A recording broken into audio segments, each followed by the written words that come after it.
Fox Sports. We are Fox Sports. We are Southwest.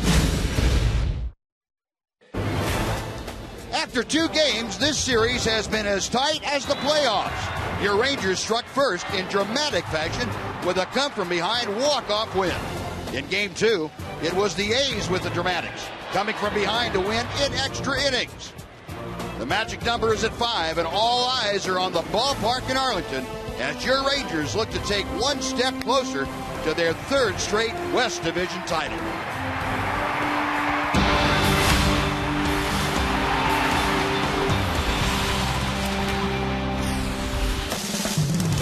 It's a warm and breezy evening at Rangers Ballpark in Arlington, and both clubs with their eyes on October. But first things first, you've got to get there, and the Rangers hope to take another step in that direction as they host the Oakland Athletics.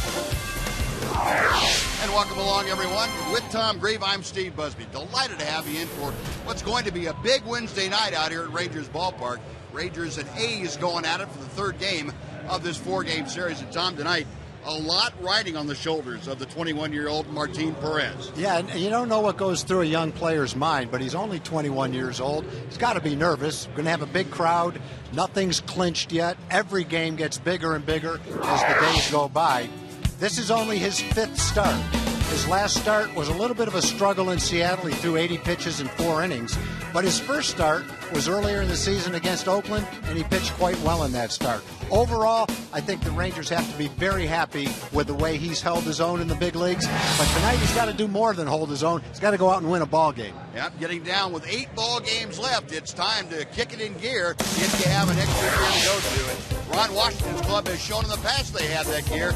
Can they get there tonight? We will find out shortly. The A's and the Rangers coming up next on Fox Sports Southwest.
Ball on Fox Sports Southwest is brought to you by the Built Ford Tough Truck event. Enjoy huge savings on America's best-selling truck for 35 years running. Ford is the best in Texas. And by Budweiser. Great times are waiting. Grab some buds. The Rangers hoping this is a great night waiting for them out here. So they're faithful, and they will file in here again in record numbers. And before we get started, let's head down to the field for Emily Jones. Em? Well, Buzz, as you know, base running been an item of contention for this Rangers ball club of late and for the entire season. For that matter, Ian Kinsler says he knows they need to be better, but it is part of the process. When we go first to third, or we score from first, or score from second, people don't really notice it. It's just, yay, we scored. When you get picked off, it's, Cray, what the heck are they doing? I can't believe this. Why are they so bad at base running? So that it's kind of, like you said, take the good with the bad, and we like to be aggressive. We have made some mental mistakes that we probably shouldn't have lately, but we're going to continue to be aggressive and try to put pressure on the defense. Ian Kinsler with tonight's Geico quote of the game. The Rangers have been picked off a major league leading 14 times and caught stealing 44 times. To add to that, Ian says it's a matter of having an increased mental focus on the base paths. Ron Washington says he doesn't want to take away his club's aggressiveness and hinder them in that aspect of the game. So he'll continue to let his guys go as they choose. But you can sense the frustration mounting a little bit with Wash, and hopefully things turn around tonight on the base paths, guys. All right, Emily, thank you. Yeah, you get down to this time of year, and everything is magnified. And Ron Washington knows as well as anybody that his ball club is capable, because they've done it 2 years in a row, looking to make it 3 straight. Taking on, though, an Oakland ball club again tonight that has shown a very plucky nature. They have come back from being in the doldrums before July and have really caught fire. Best record in the major league since the All-Star break. They're 44-24 under Bob Melvin, and this Oakland club now just 4 games back of the Rangers with 8 games left to play. Now the Subway sub prize on the line is the American League West. Rangers with that 4-game lead over Oakland. And just 2 games back of Oakland are the Angels. They will be in here starting on Friday. And then Seattle 19 games back. So 3 teams in the American League West going right down to the wire. And the Rangers hope that they can secure a victory here tonight and then put it in the hands of Matt Harrison tomorrow afternoon to see if they can really put some distance between themselves and their pursuers. Ron Washington, Jackie Moore, and the Ranger Blue. And the wild card looks like this with Baltimore holding a half-game lead over Oakland for that top spot. And then the Angels 2 back of Oakland, Tampa Bay 3 back. And Tampa Bay has been hot. And Chicago 5 back. Looks like Chicago and Detroit are really playing for the Central Division title, and the winner takes all in that. The loser will probably go home, not being in the wild card. Now the 21-year-old left-hander Martin Perez on the hill tonight. And here is the lineup that Bob Melvin has facing Martin Perez. Stephen Drew, the shortstop, leads off. Johnny Golems gets the start in left field. Batting third, playing center, Yoenis Cespedes. The DH tonight is Chris Carter. Hitting fifth, playing first base, Brandon Moss. Josh Donaldson is the third baseman. Hitting seventh, playing right field, is Josh Reddick. Eric Norris behind the plate hits eighth. And batting ninth, the second baseman, Cliff Pennington. And on the mound, Martin Perez. 1-2 in the 10 games he's been involved with the Rangers. 4 games started this year. This will be his 5th. First start was against the A's, back a while. He won that game and pitched very well. In AAA, as a 21-year-old, he was 7-6. Pretty good ERA in that league at .425. The game we're talking about, June 30th, 5 1/3, 6 hits, 2 runs. He got the win that day. And I think you always have to remember with Martin how young he is. He's been the youngest player in every league he's been in. He's still only 21 years old. But now it's not about development. It's not about how young or how old you are. It's about winning a game in a pennant race. And the age doesn't matter. It's the performance that counts. And hopefully Martin will be up to the challenge tonight. And the defense tonight behind him, Murphy, Hamilton, and Cruz left, center, and right. Fitzmoreland back at first. Kinsler and Andrews up the middle. Adrian Beltre handles the hot corner. Mike Napoli back behind the plate handling Martin Perez. Rangers with 25 outfield assists this year. And the umpiring crew tonight, Jim Wolf is calling the balls and strikes. Paul Hamill at first. Ron Culpa at second. Wally Bell, the crew chief, is at third. And Jim Wolf recognized, I think, by the players as probably the best ball strike umpire, consistency-wise, in the major leagues. So both pitchers, both young pitchers tonight, have a guy that is going to be very consistent behind the plate, and Martin Perez starts Stephen Drew off with that fastball, strike one. Drew brings a 5-game hitting streak into play tonight. Big breaking ball, and it's 0-2. Perez, a fastball, curveball, changeup pitcher. And in the minor leagues, he has been very, very good at getting ahead of hitters. And when he hasn't had as much success at the big leagues, there's a pitch fouled away, it's been because he hasn't been able to get ahead of the hitters. And Tom, you and I talked last time we saw him pitch against Seattle, and that he didn't go to the changeup very much, and that has been historically a very big pitch for him. Yeah, I don't know whether he just wasn't comfortable with it or just felt more comfortable with the pitches he was throwing. Drive to deep right, Cruz going back at the track, and it's off the wall. And into second base with a leadoff double, almost a leadoff home run, is Stephen Drew. Well, that 0-2 pitch did not get anywhere near where Martin Perez wanted it, and Stephen Drew loved the location. Yeah, we saw that a couple of times in last night's game. 0-2 pitches that got too much of the plate. That ball is supposed to be a little bit more outside than that. It's on the outside part of the plate, but 0-2, probably want to get it a little more outside than that. I think Nelly thought that ball was going to hit high up on the wall in right field. It didn't even get to the wall. So Drew with a leadoff double. Johnny Gomes now, the left fielder, will step to the plate. Gomes started as the DH in Monday night's game. He has not had a hit in this series yet. Up there trying to at least move Stephen Drew from second to third. Gomes a .254 hitter. Tried to take it to right, fouled it straight back. It's 0-1 to Gomes.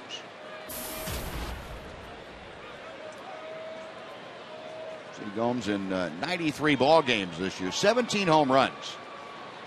He has driven in 45 and spent the earlier part of the season really as a right-handed specialist, a pinch hitter, if you will, for Bob Melvin. Got pretty hot after the All-Star break and moved into the leadoff spot. The attempt to double off Drew goes awry, and that'll be just one out. But Kinsler to the backhanded flip to Andrews, and Elvis just missed it. Well, I think what happened, Buzz, is Ian got rid of it as quick as he could and fired it from short range as hard as he could and surprised Elvis a little bit with how hard he flipped the ball. And he did that because he knew it was only a slight chance of getting him at second base anyway. And as it was, the second base umpire, Ron Copa, had already signaled safe, so they weren't going to get him anyway. But I think what Elvis is saying is I wasn't quite ready for the speed of that flip. Yeah. Generally, it's a soft flip that you throw to the fielder so that he can handle it easy. I think in that case, Ian said, my only chance is to fire this ball at Elvis, and Elvis wasn't quite ready for it. And I think Beltre was giving it to Elvis a little bit too. So keep your lips out from behind your glove. You might get them puffed up. Well, luckily Elvis did get a glove on it. Otherwise, it would have gone out into right field, and he would have gone to third base. So one out now. Yoenis Cespedes, the hard-hitting center fielder for the Oakland A's. In the box, Cespedes has hit in every ball game that he's played against the Rangers in his career, all 12 of them. First pitch to him. That might have been the changeup, a little bit low. It's 1 ball and no strikes. Cespedes last night, in his last at bat, dunked in a double that hit off the chalk down the right field line, and that was the only hit he had. Rangers did a pretty good job up to that point of handcuffing him. Check swing. He went around, says Jim Wolf. It's 1 ball, 1 strike. Cespedes is a very aggressive hitter. And I'm sure the Rangers go into any game against the A's saying Cespedes likes to hit the first fastball he hits, which he does. That's why you saw a couple of changeups with those first 2 pitches. He was taken all the way on the first one. Second one, I'm sure, looking for fastball and just didn't get it. Good job by Martin Perez going back-to-back with that changeup. He is set for the 1-1 pitch. The fastball is a bit high. It's 2-1 now to Cespedes. Cespedes with the 5th highest batting average in the American League at .353 with runners in scoring position. Oakland comes in hitting at .262 in these situations, and that's 26 points above their overall average. They come in at a .236 team average. The 2-1 line drive, base hit right center field. That's going to go to the wall. Drew around third will score. Cespedes not going to stop at second. He is motoring around heading to third. He is in with a stand-up RBI triple, and Oakland takes a 1-0 lead. They went to the changeup for the 3rd time in 4 pitches. He took the first one way out in front of the second one, and he was right on the 3rd one.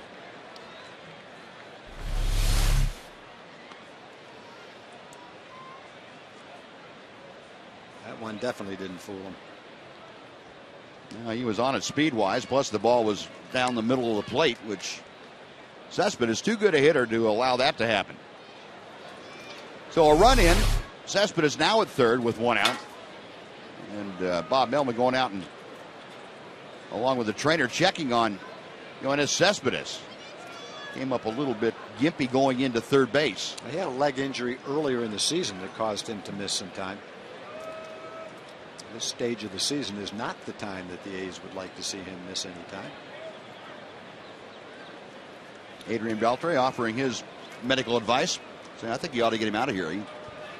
Good chance he just can't play anymore, at least for the next 2 games. Nobody bought that advice, though. So Cespedes at third, 1 out. Chris Carter, the DH, is coming up, and the Rangers will pull their infield all the way in here in the early going, trying to cut that runoff if possible. Perez from the stretch and misses low for ball 1. Carter at .245. See, among American League rookies, he is right up there at the top with 16 home runs. 1-0 pitch. Base hit to left field. Cespedes will score. Carter with the RBI. And the A's take an early 2-0 lead against Martin Perez.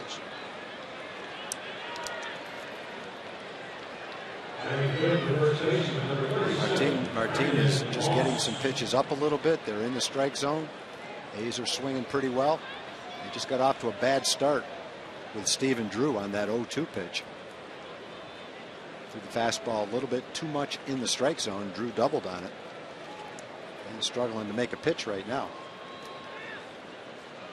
A single, double, and triple for Oakland in this inning. Just 1 out, and that was on a line drive to second. The Carter at first. Brandon Moss now, the first baseman tonight, will come to the plate. And the crowd just filing in, and they have fallen completely silent here at Rangers Ballpark. Moss has 6-game hitting streak. He has the longest active streak of any athletic hitter. 1 ball, no strikes. Moss with 19 home runs. And you can see he has been tearing the cover off the ball the last 23 ball games. Almost .360. Perez back to the plate. And throws a knee-high strike.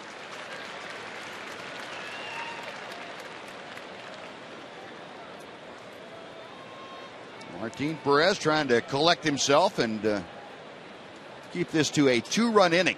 Give the Rangers an opportunity to play from less behind. 2-1 now.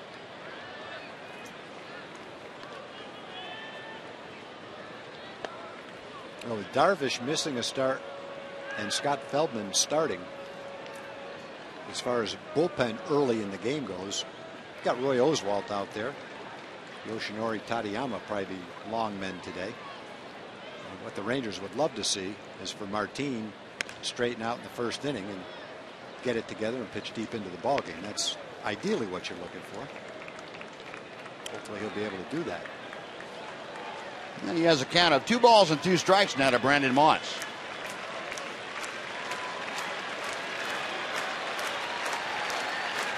And the crowd trying to get behind their 21-year-old left-handed pitcher. The 2-2 pitch. Little looper that's going to fall into right center field, a base hit. Carter to second will put the brakes on there as Hamilton comes in to play the one hop. And runners at first and second. Still just one out. Josh Donaldson coming to the plate. Well, not hit hard by Moss, but it found a safe landing spot out there.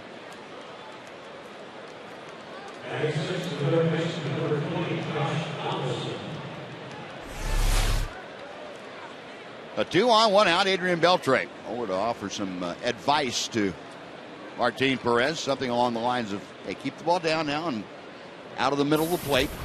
Give me a ground ball, we'll turn it over for you. Donaldson, one of the hottest A's hitters going right about now, even though that season average, not very particular, or pretty in particular. Takes a breaking ball for strike one.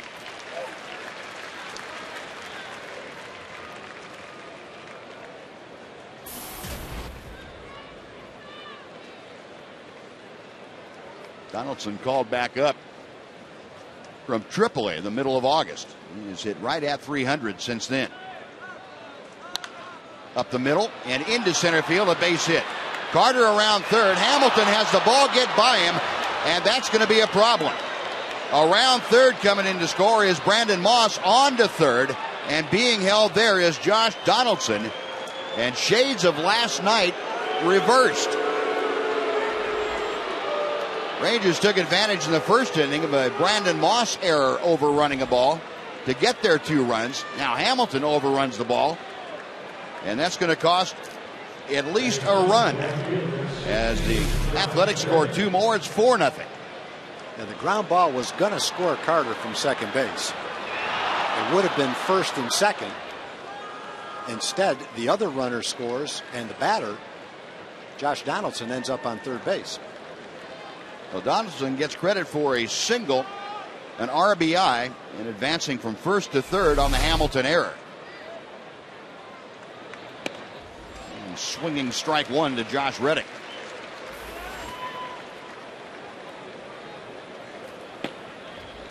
And Roy Oswalt, as Tom told you, one of the long men out there available to Ron Washington, is up and loosening. You know, the one thing the Rangers couldn't do last night, Buzz, in the first inning was really take advantage of that error that Moss made in right field.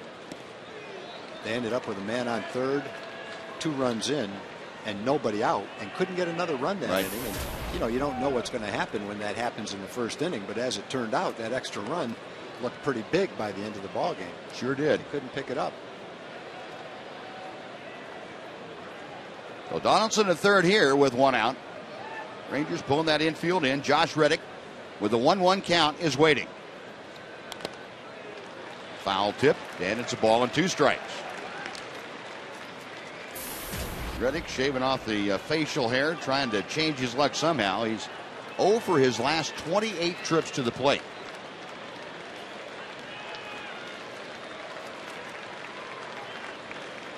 One and 2.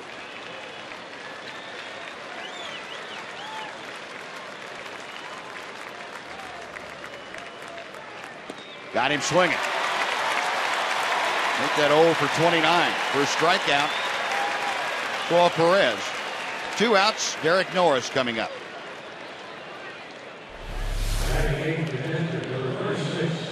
And on third base, get a big out. Could have scored on a sacrifice fly. Get the big strikeout there.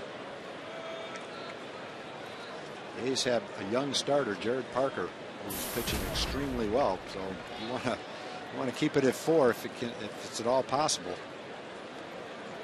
No one scored more than 2 runs against him in 4 starts. Now Derek Norris steps in, the young catcher, hitting 186. Lines one to center. Here comes Hamilton. Over to the gap. It's over his head. It's going to the wall. In to score is Donaldson. Around second, going to third is Norris. He's sliding in with an RBI triple. It is 5-0.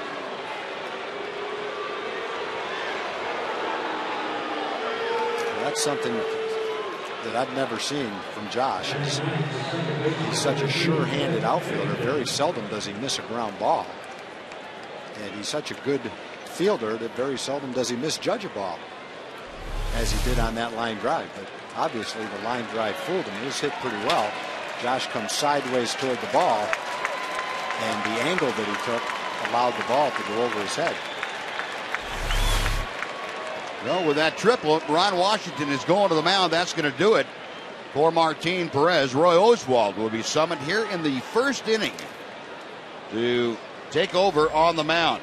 Martin Perez not able to get through the first inning. And Roy Oswalt making his way in from the right center field bullpen. We'll take a timeout with the score 5-0 Oakland on Fox Sports Southwest.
Martin Perez from the ball game before ending the first inning, and the veteran Roy Oswalt on to take over.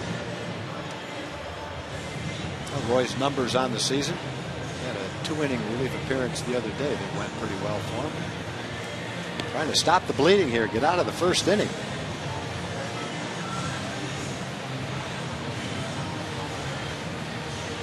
Oswalt, you can see the opponent batting average a little bit troublesome. It got off to a real bad start, and he hasn't been able to bring that down much. He'll be asked here to face Cliff Pennington with Derek Norris at third base. 5 runs across, 2 outs, and Oswalt will work from the windup. Pennington, a switch hitter, and he is a very hot A's hitter. First pitch to him is low and inside for ball 1.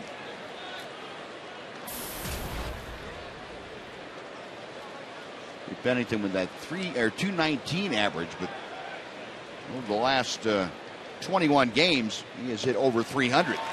Swing and a miss. 338 to be exact for Pennington over those 21 games.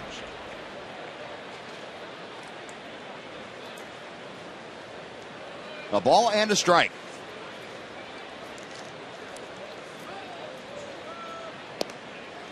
And that pitch just inside. It's 2-1. Roy Oswalt, in his last outing, his first outing after spending some time away from pitching, there's a ground ball to Mitch Moreland at first. He will outrace Pennington to the bag, and that'll do it. But the A's send 9 players to the plate. They score 5 times on 6 hits and leave 1. Rangers come to bat in the bottom of the first inning, trailing 5-0 on Fox Sports Southwest.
In the headlight look to him right now. Here's the lineup that Ron Washington will throw out there against Jared Parker. Ian Kinsler leads off. Elvis Andrus is next.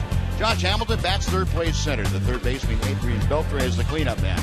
Batting fifth, playing right field, Nelson Cruz. Michael Young is the DH. David Murphy is in left field. He's batting seventh. Mike Napoli catches, hits eighth. And batting ninth, the first baseman, Mitch Moreland. Jared Parker, one of the best young pitchers in baseball. He's 11-8 with an excellent ERA.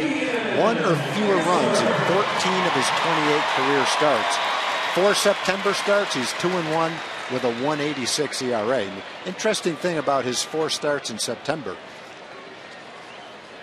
they've come against the Angels twice, the Orioles, and the Yankees. So he's faced 3 contenders, one of them twice, and completely shut down all 3 of them. 2 runs in 2 of them, 1 run in 2 of them. 7 innings, the minimum amount of innings he's pitched in his last 4 starts. Pretty good for a 23-year-old. Yeah, I would say so. And what a trade they made with Arizona. They sent Trevor Cahill, Craig Breslow to the Diamondbacks, and they ended up with Jared Parker and Ryan Cook. Ryan Cook made the All-Star team as a closer, and Parker is having a better year than Cahill is having, really. Yeah, and they also came up with Colin Cowgill, who started for him a lot earlier in the year. He was a valuable guy earlier in the season. Pretty good trade for him. Kinsler taps 1 foul, and the count remains 1 ball and 2 strikes. And Parker has a good fastball and a great changeup. As we mentioned with these A's young rookie pitchers, they're pitchers. They know how to pitch, and every one of them has a good changeup. Good assortment of off-speed pitches that just make their fastball look that much better. Kinsler fights off a 95-mile-an-hour fastball back to the screen. It's still 1-2. I got to think Arizona right now is just looking at that trade, thinking, what in the world have we done? This kid's a rookie. He's got 2 more years of making the minimum salary.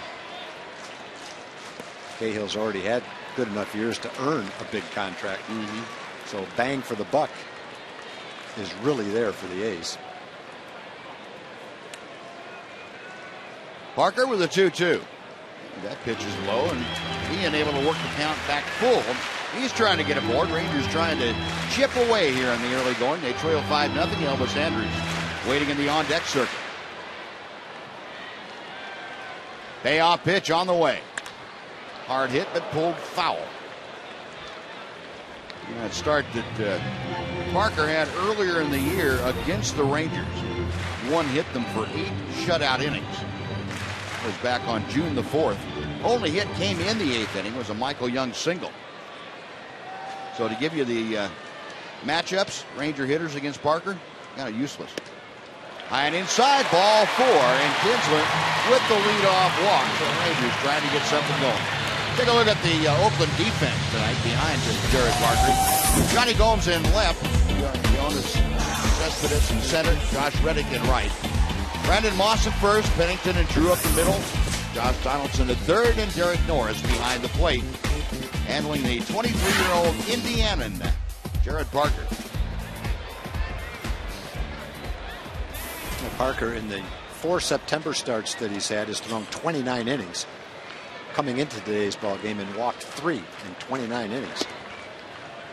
And he misses low and in to Elvis Andrus. It's ball 1.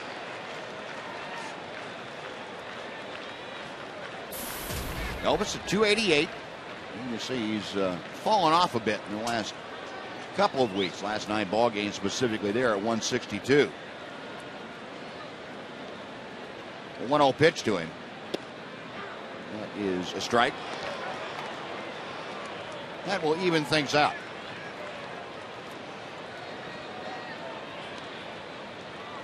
Elvis 3 home runs, 58 driven in. Had a couple of hits in last night's ball game.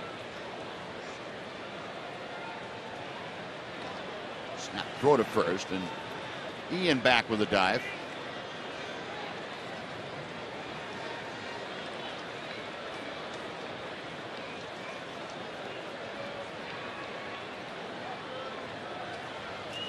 Parker okays the sign. The young right-hander comes set. Now Elvis backs out of the batter's box.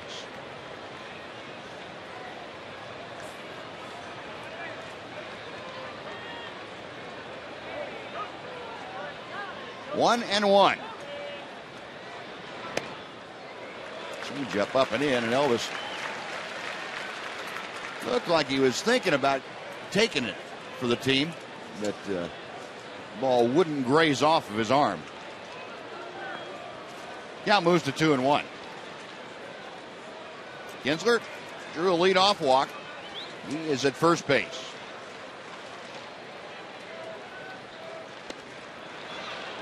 Two and two. Sinker, the devastating pitch that Jared Parker has. He throws pretty hard. He's got a good four-seam fastball, but his sinker is really something. Works that down and into right-handers and down and away to left-handers. 2 balls and 2 strikes. Kinsler a pretty good lead at first base as Parker checks him. You watch Cook pitch, you watch Parker pitch, and you know what Arizona was doing when they got Cahill and Breslow. They wanted veteran guys. They wanted to win now. They felt they had a chance to be a contender, to go to the postseason. They wanted a veteran starter and a veteran left-handed reliever. So you know what they were thinking when they made the trade. But then you watch the development of Cook and Parker, and it makes you wonder, didn't they see the potential that these two kids had? Maybe they saw it, but didn't expect it to happen so quickly. There goes Kinsler. Elvis drives one to left field. Going back is Gomes. He is looking up. That ball's off the wall. Kinsler being waved around third will score. Elvis Andrus, an RBI double. It's a 5-1 game. Boy, Elvis put a charge into that thing. Hit about 3/4 of the way up the Southwest.com sign. He put a charge in one last night to right field that would have been the difference in the ball game. It carried all the way to the wall. That's the one that Moss made a terrific play on. Gets on top of a high fastball right there. And almost rode it right out of here. See how close it did come. Pretty close. 3/4 of the way or a little bit more up the wall. Oh, now Elvis at second. Nobody out. Here's Josh Hamilton. Wave and a miss. It's 0-1.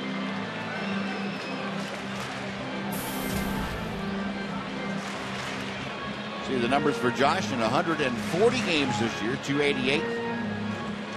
43 home runs. Still the major league leader. One more than Miguel Cabrera.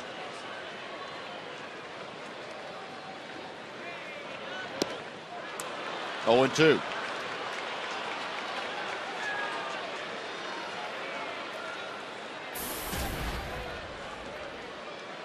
Josh, throughout his career, has enjoyed hitting against Oakland pitching. Home run numbers might not be impressive, but don't forget, part of that, half that time, is in Oakland, and that's not an easy place to hit a lot of home runs. Down on the count here, 0-2. Now 1-2.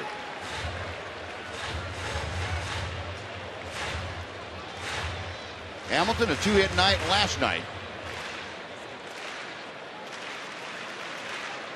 Has 3 hits in the first 2 games against the Athletics. Parker a check of second. Got him swinging. Strikeout number 1 for Jared Parker. 1 away. And Adrian Beltre coming up. Just a terrific changeup that he has. You combine it with a 95-mile-an-hour fastball, and that looks just like his fastball. Just comes in 12 miles an hour slower.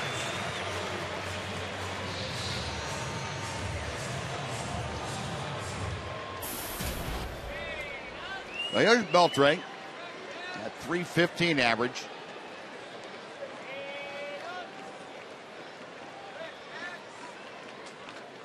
That is 5th in the American League for Beltre. He takes a little bit low for ball 1. Adrian, a 3-hit night on Monday. He went 1 for 4 last night. Trying to pick up Elvis at second base.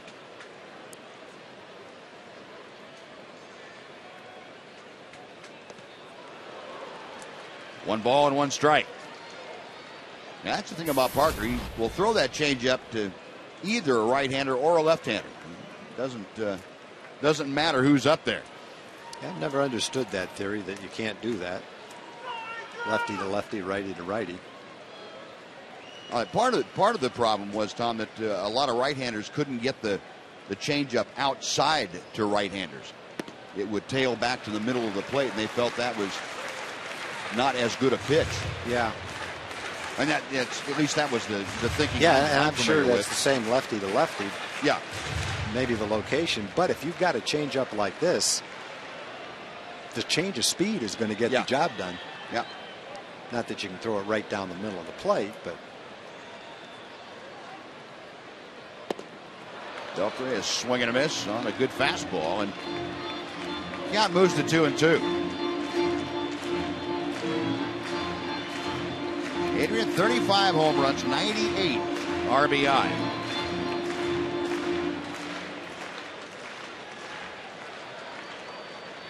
Parker studying the signs from Derek Norris.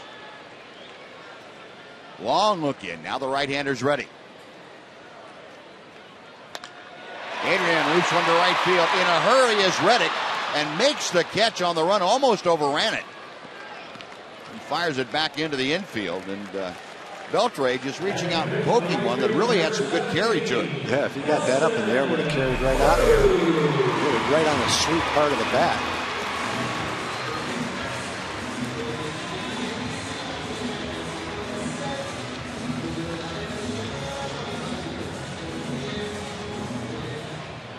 No, 2 outs now. Nelly Cruz will come to the plate.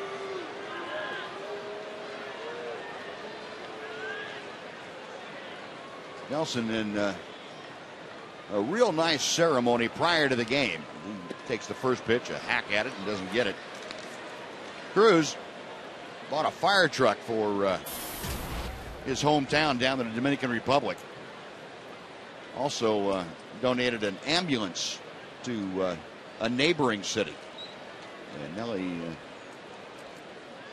drew the accolades of the crowd for that. Had a real nice ceremony on the field. It's a great humanitarian side of Nelson Cruz we don't hear about very often. And the vehicles, there's the ambulance and the fire truck. Nelly Cruz making that happen for the folks back home. Very nice. We'll have a little bit more on that later on in the game for you. 1 ball and 1 strike to Cruz. 2 outs, Andrus at second base.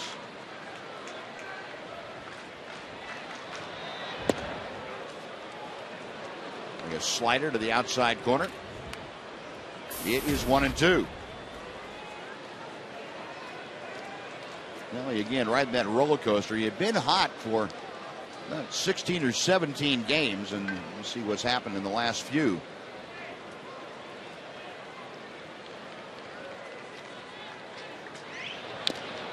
And Nelson just does get a piece of that to stay alive at a ball and 2 strikes. Well, Parker only giving up 1 run, but he is zeroing in on 30 pitches this inning.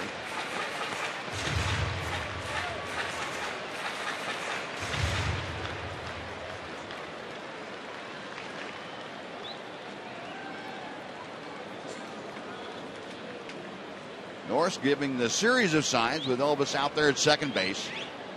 And the pitch just a little bit low. And the count is now even to Cruz at 2-2.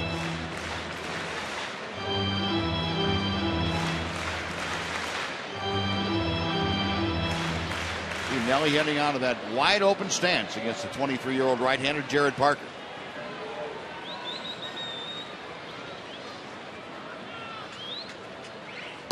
Got him swinging. Down and away at 95. Cruz is gone, so are the Rangers, but they do get a run back. A run on a hit and a walk. They strand 1. On to the second we go. Oakland 5, Texas 1 on Fox Sports Southwest.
Knox, Jim. All right, thanks, Buzz. Grandpa having a good time tonight. You bet. All right, good to have you out here. Great crowd in Community Corner of the Seat. We're talking about the Texas Rangers Baseball Foundation and Ranger players Michael Young, David Murphy, Elvis Andrews teaming up to help high school students stop bullying. They would like the high school students to be a positive influence and take the Stop Bullying pledge by logging on to texasrangers.com/stopbullying.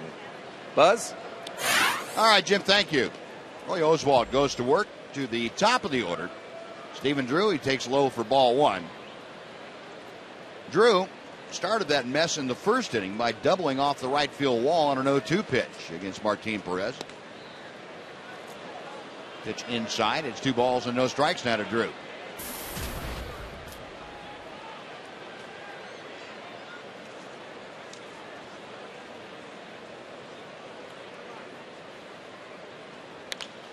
And there's a base hit to right field as Drew pounds one through the hole between first and second.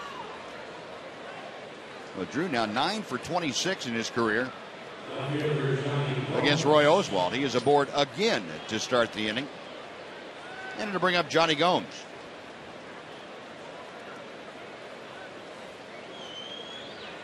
Gomes, a little soft line drive to Ian Kinsler last inning. Kinsler almost turned it into a double play, but couldn't get the ball to Elvis quickly enough. And that allowed Drew to get back to the bag. Gomes takes a strike on the outside corner. It's 0-1.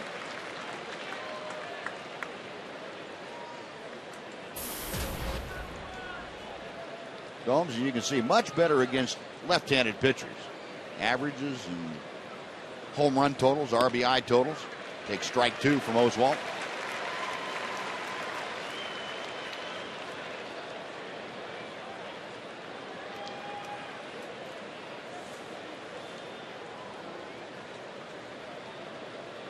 Oswalt toeing the rubber, checking with Mike Napoli for the signs. Now the right-hander's ready. The 0-2 is hit high in the air down the left field line, but that's pulled well foul and back into the seats. Still 0-2.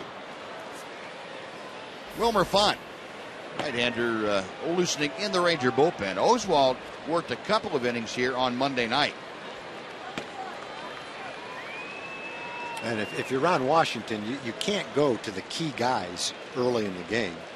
Nathan, Adams, Oganda, Uehara, Kirkman, Ross, Sheppers. And so you're going to have to go to the younger guys. Roy pitched a couple of innings the other day. He's okay for an inning or two today, but probably not longer than that.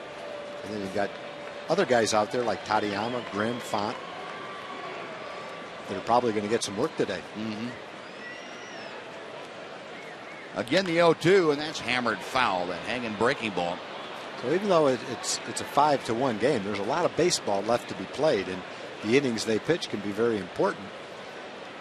So they're getting their feet wet at the big league level at a critical time in the year with a week left in the season. Very meaningful games.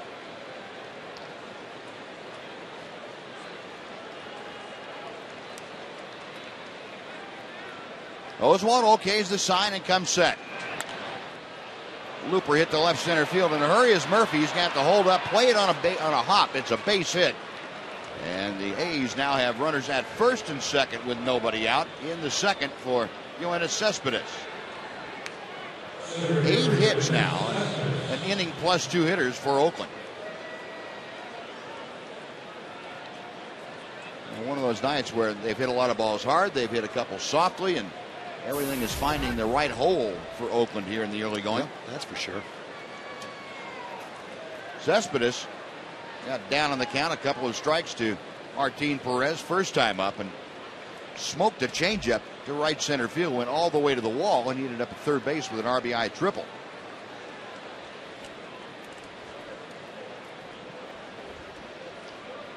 Oswalt's first pitch to him. That is a fastball strike on the inside corner.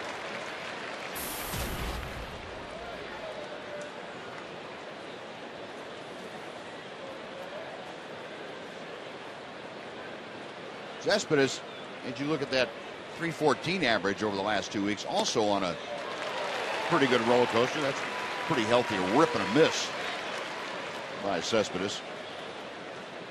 But imagine with Oswalt on the mound, you might want to be a little bit loose on this next swing, the next pitch, just in case Roy took offense at that.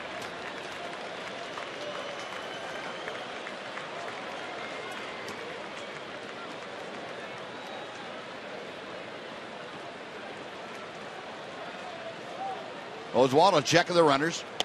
Got him swinging. Cespedes tossing his bat away, and that's not going to make him a lot of friends either. Oh, Roy just threw the fastball by him and looked. Pretty good location, a little bit out of the strike zone. Got him to chase it.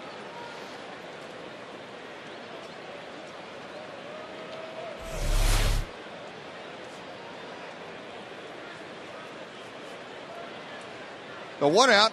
Here's Chris Carter, who had an RBI single. His first time up, ripping a miss on a high fastball. It's 0-1.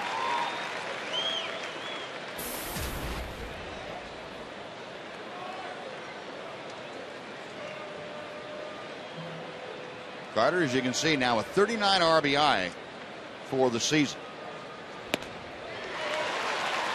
Oswalt not messing around, going right after him with fastballs up a little bit. 4 straight swings and misses at it. And Napoli going to go out and talk with Oswalt, see what's up.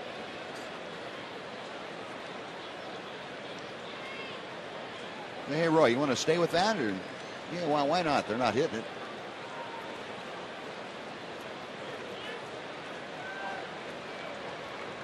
Carter now with a 4-game hitting streak as he stands at the plate. As Drew at second, Gomes at first, 1 out here in the second inning. That didn't miss by much. Oswalt kind of thought he had that one.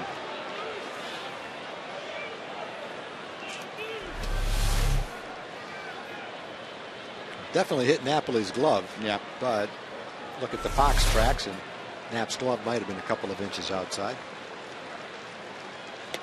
Got him swinging. Well, it swung like the lights were out. Back-to-back strikeouts. Carter is gone. 2 away for Brandon Moss. Came back and got a little more of the plate than Roy was aiming at. Didn't matter. Carter just swung right through it 3 times. Oh, first and second, nobody out. 2 strikeouts. Get Moss right here. Keep it a 5-1 game. Moss a base hit to right center field his first time up. Kind of looped one out there, but it fell. Takes the off-speed pitch. It's in and over for strike 1.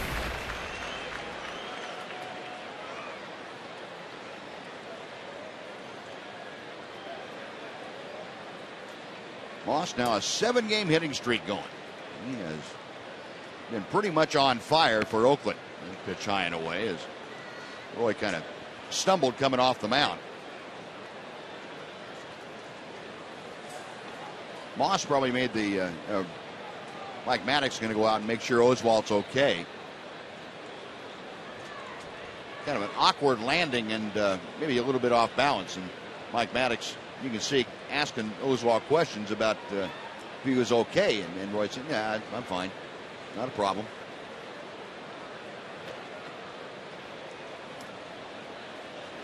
Of course, the relationship between Mike Maddox and Roy Oswalt goes back to Round Rock in the early 2000s. 2001, when Oswalt was down there on his way up with the Houston Astros. Mike Maddox, the pitching coach there.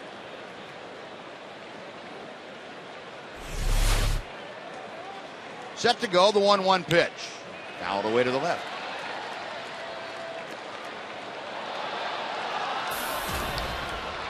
Well, second straight time that Roy has come in and fired strike after strike. 17 out of 23 pitches he's thrown for a strike. And the crowd encouraging to try and get his 3rd straight strikeout here. The 1-2 pitch. Got him swinging. Pulled the string, and Oswalt giving up the back-to-back leadoff singles, then strikes out 3. We played an inning and a half as the A's 5, the Rangers 1 on Fox Sports Southwest.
Major League Baseball postseason on Fox and TBS. The excitement begins October the 5th with a wild card game on TBS. And you can keep up with the entire postseason schedule at TexasRangers.com/postseason. Now the Rangers come to bat here in the bottom of the second inning, trailing by 4 now. It is 5-1 Oakland. Michael Young, David Murphy, and Mike Napoli to face Jared Parker. High, tight fastball. It's 1-0 to Michael.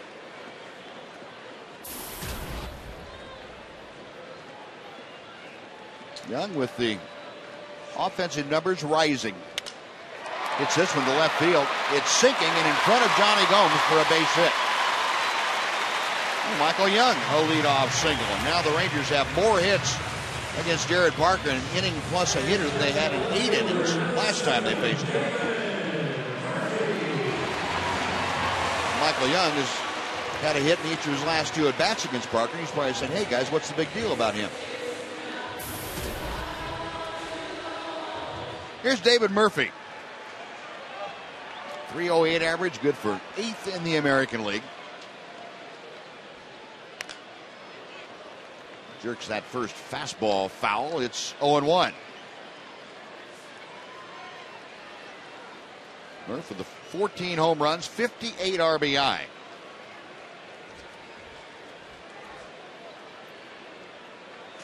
He's had the kind of year in which he has established personal highs in virtually every offensive category or is right on the doorstep. Hits, doubles, total bases, walks, games, at-bats, you name it. He's put them in the books for himself. Little number out in front of home plate. It's a foul ball. Norris went ahead and made the throw to second anyway, but Jim Wolf, the home plate umpire, right on top of it to make that call. It looked like it was going to roll into fair territory, but it definitely stayed foul right near the batter's box. Nice throw by Norris.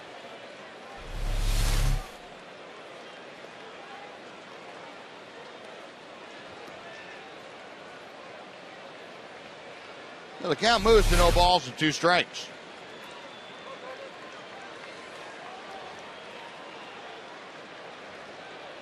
Norris flashing out the signs. Parker has the one he wants. And the 0-2 pitch. And the changeup, and that floated outside. It's 1 ball, 2 strikes. Now, we showed a stat on Parker earlier in the game that he'd allowed 1 run or fewer in 14 of his first 28 starts. There's a nice note in the A's notes tonight that since 1918, only 4 pitchers have done that in their first 28 starts. 1 run or fewer in half of them. Justin Verlander and Dwight Gooden were 2 of them. They also did 14, and Steven Strasburg had 15. So that's a pretty good company when you talk about other pitchers who have done something similar. Yeah. And when you think about it, 22, 23 years old, half of your major league starts have resulted in starts of 1 run or fewer. That's pretty amazing. Murphy, a chopper to the right side. That finds its way through to right field. Young thought about going first to third, but trailing by 4 runs put the brakes on him. But the Rangers now, with runners at first and second, nobody out. Mike Napoli coming up. Well, Rangers got the first 2 guys on last inning. Kind of like the first inning yesterday. Elvis doubled to knock in a run and stayed at second. Couldn't move Elvis around with a man on second and nobody out. Now it's first and second and nobody out. It's a 5-1 game. You don't have to get them all back right here, but you need to move these guys around and get 1 or 2. Just keep putting the pressure on the A's. Shorten that gap a little bit. Now, if with 1 swing of the bat, you all of a sudden get 3, that's great. You have to get something right here. Mike Napoli at the plate, and he's certainly capable of getting you 3 with 1 swing. He has hit 20 of them out of the ballpark this year. Makes a breaking ball that's a little bit outside for ball 1. Knapp handled the DH chores last night. Had an offer, and he struck out 3 times. And that's the first time since he has been back in the lineup, coming off the disabled list, that he had had a game like that. He had been swinging the bat extremely well, and hopefully last night just a little blip on the radar where it'll go away, and tonight will be a totally different game. Napoli with 5 consecutive 20 home run seasons.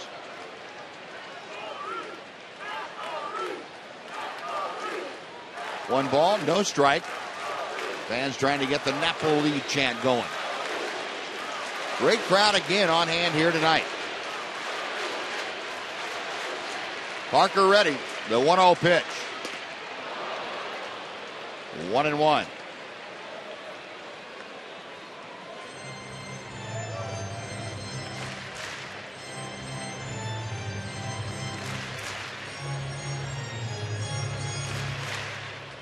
Parker now about ready to throw his 40th pitch of the night. So the Rangers have been able to make him work a little bit here in the early going. Has 2 on, nobody out, just in the second inning. And that pitch low and outside.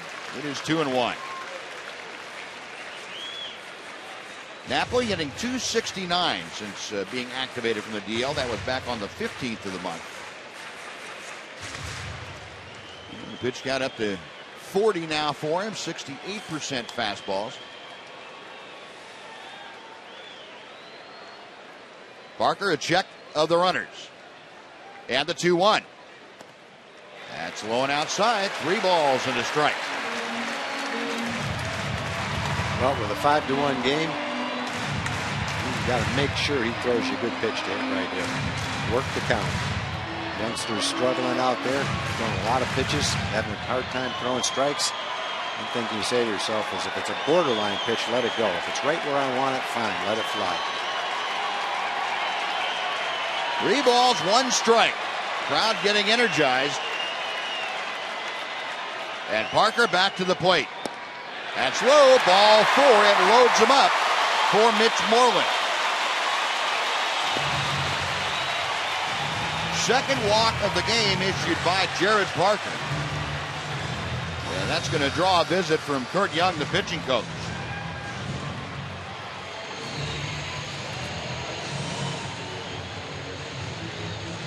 While this visit's going on, it gives us a chance to remind you to celebrate 40 years of baseball in the Metroplex. Metro PCS is giving away 40 Samsung 4G LTE phones. Enter to win at all participating locations. Metro PCS, it's wireless for all.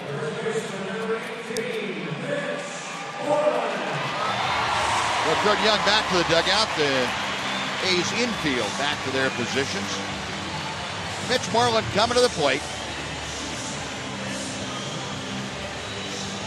Has 1 grand slam in his career and one that didn't count. The one that didn't count was against Oakland. He got rained out here last year. Up there now, bases full of friendlies. And Parker from the stretch. Change up, that's low for ball 1. I'd love to see him throw that changeup for a ball right off the bat. Just with the bases loaded, makes you feel even more confident that you're going to get a fastball. Wouldn't think he'd throw you 2 changeups in a row. Bases loaded and a 1-0 count. Parker back to Moreland. Ground ball slowly hit to second. They go to second for 1. The return not in time. Down the line to score is Michael Young. Mitch Moreland with the RBI ground force fielder's choice. It's a 5-2 game. The Rangers still have runners at the corners and just 1 out for Ian Kinsler. Well, fortunately, it wasn't hit very hard. It gave Napoli time to get down, and he goes in hard at second base to try to break this double play up. Got a huge lead, slowly hit ball, and Drew has to get out of the way, couldn't get much on the ball, and Moreland is able to beat it out. Now you've got Kinsler up instead of a man on third and 2 outs. You've got 1 out, and the sacrifice fly can make it a 5-3 game. Well, the Rangers able to score 1 in the first after getting down 5-0. Roy Oswalt went out and shut down the A's in the second. Now the Rangers an opportunity to put more on the board as Kinsler takes a pitch on the outside corner. Looked like a slider from Jared Parker. This is an area where over the last several games the Rangers have really struggled. Man on third base and less than 2 outs. That all turns around, and all of a sudden every time you get a guy there you bring him in, and now's a good time to turn it around. Big run out there at third.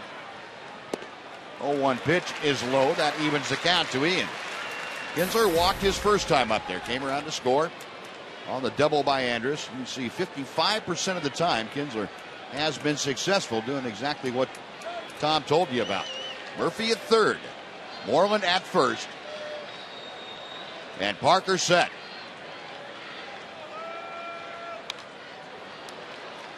One ball and two strikes. Now to Kinsler.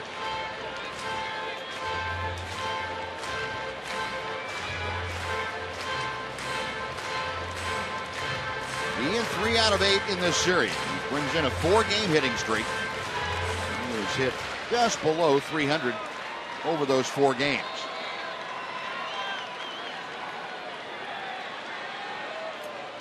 Jared Parker ready, a check of the runners. The 1-2 pitch. Check swing. Did he go around? No, he did not. A tough pitch to lay off of, too. Go down to Paul Emmel. And it's 2-2. Definitely going for the strikeout right there. That was close. Slider down. Very close.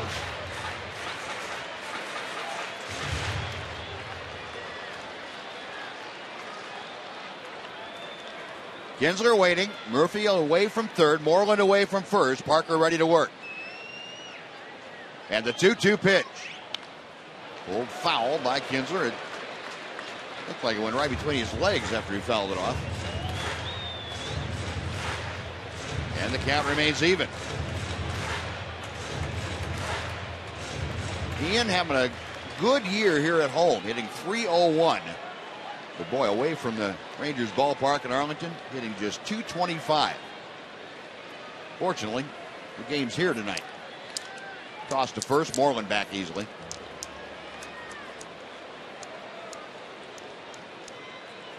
Now Parker preparing to throw his 50th pitch of the night. Nods in agreement and now steps off the back of the pitching rubber.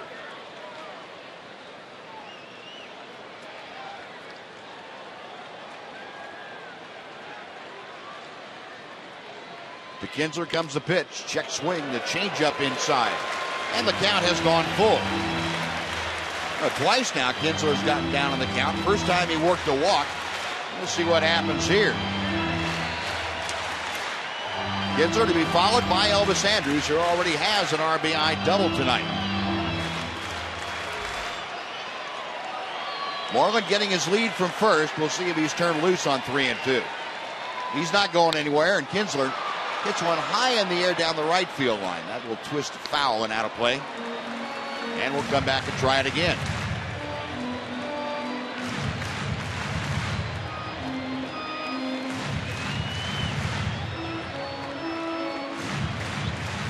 A lot of times with Kinsler out there, you would go ahead and start the runner because Ian doesn't strike out all that much, but he's been more prone to the strikeout this year than in years past. Set again is Parker. Payoff pitch outside, ball 4, and that loads him up with Elvis coming to the plate. That's a good battle right there. Ian laid off a couple of close pitches and worked the walk. And again, now you're in a situation where you just got to pick up some runs. Elvis has a double in the game. Base hit right here just turns the whole game around. Just have to pick up more than one run this inning. Well, Elvis picked up the 1 run in the first inning, a double high off the wall in left center field. 6 for 13 this year with the bases full, and that's exactly the situation he has now. Murphy, Moreland, and Kinsler, third, second, and first, and Parker's first pitch. Elvis going after a pitch that was up and in a little bit. Here's the double he hit first time up. Parker, over his last 4 starts in September, has pitched 29 innings coming into the ballgame and walked 3. And he's walked, Rangers have worked him for 3 walks tonight, 2 of them by Ian. A's playing their infield back, leading 5-2. Elvis, a fly ball well hit to right field. Going back is Reddick. He's at the track, makes the catch. All 3 runners tag. 2 of them move up with Murphy scoring. And Elvis, with his second RBI of the night, makes it a 5-3 Oakland lead. Well, that's a good at bat. You'd love to get more. You'd love to get a hit, but you got to get one. You have to put the ball in play. You have to drive the ball, and Elvis did a good job of that. He hit it to the right of Reddick, to the left of him. Maybe it falls in for an extra base hit. Get it up a little higher. Maybe it carries out. But he got a good slider to hit, and he drove it well to right field. He picked up that third run, and now a big 2-out hit just turns it around into a 1-run ball game. That's good at bat for Elvis there to pick up that run. Well, first and third now. Here's Hamilton, who struck out his first time to the plate. Got Moreland at third, Kinsler at first. And Parker's first pitch. Fastball tails outside for ball one.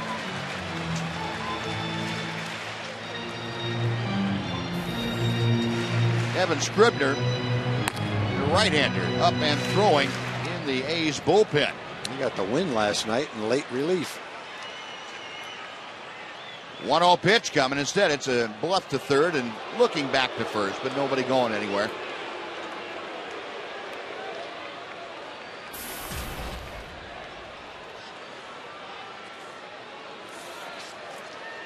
Hamilton waiting. Now Parker's ready.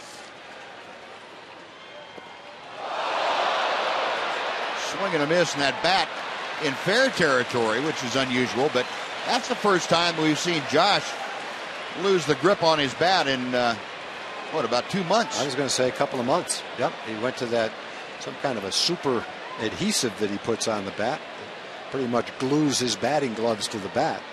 And that has been not just a rare occasion. We haven't seen it at all. Josh spraying that stuff on the bat and showing Derek Norris, the catcher, by holding his hand up. He opened his hand, the bat wouldn't go anyplace. He just stuck to it. He's got a count of 1-1 here against Parker.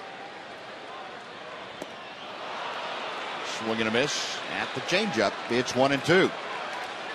Well, Josh is going to keep seeing that changeup until he stops swinging at it.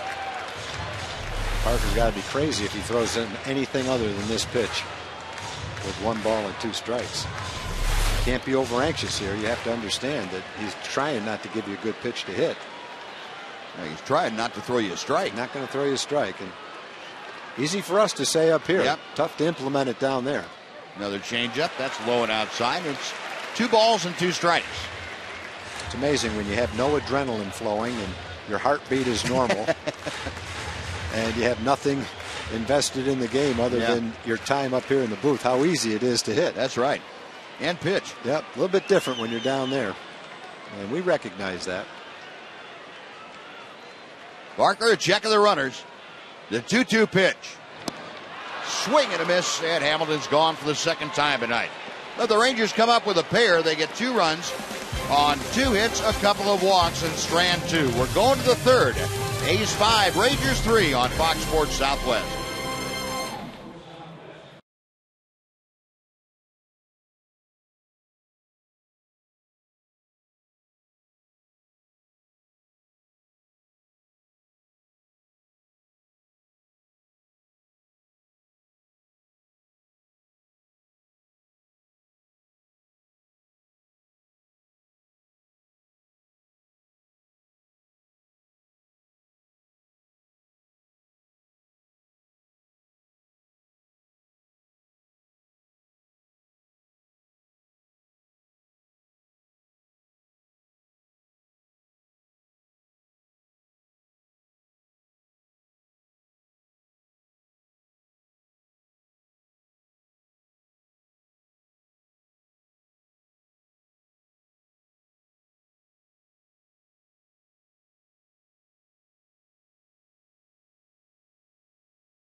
Northwest is brought to you by your Texas Ford dealers.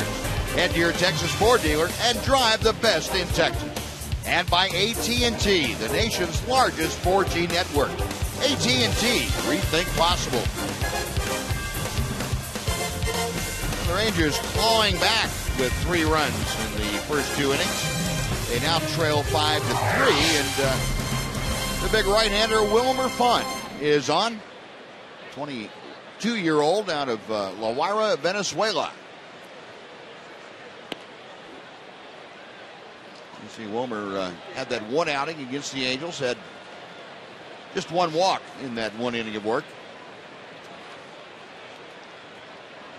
Making his major league debut against the Angels and acquitted himself very well. So asked now to come in, take over for Roy Oswalt, who worked an inning and a third of scoreless baseball, and keep this game right where it is at a 2-run deficit for the Rangers.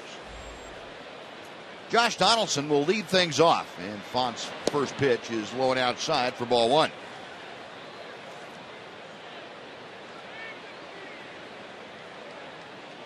Donaldson, an RBI single to left center field, and that was the one that Josh Hamilton overran as he came in to pick it off and allowed Donaldson a couple of extra bases. He then scored on a triple by Derek Norris. That error in the first. And the A's capitalized for 5 runs. There's a strike from Font. It's 2-1.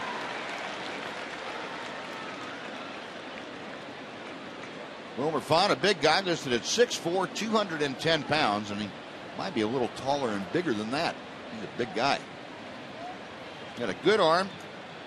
Missed all of 2011 after he had Tommy John surgery. That pitch is outside. It's 3 balls and a strike. Originally signed as a non-drafted free agent out of Venezuela in July of 2006.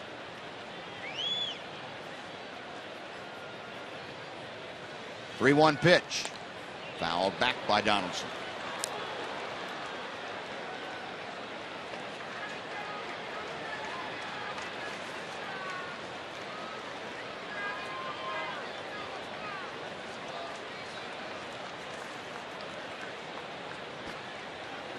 Three and 2, now time called momentarily. Mike Napoli asked for time. He wasn't really quite sure what Font had agreed to throw. And he said, hey, wait a minute, let's try this over again.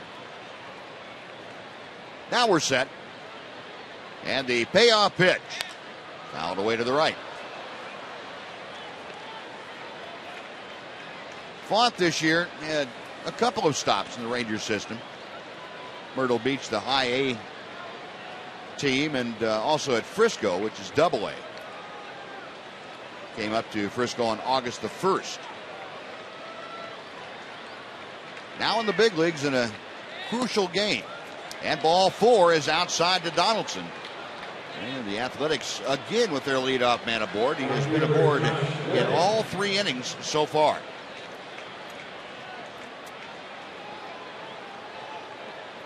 First walk issued by Ranger pitching tonight to go along with the 8 base hits for Oakland. 1 on, nobody out. Josh Reddick is at the plate. Reddick struck out his first time. Ranger pitchers tonight have struck out 4, and those 4 strikeouts, by the way, put Oakland over the top, way inside. It's 1 ball, no strikes.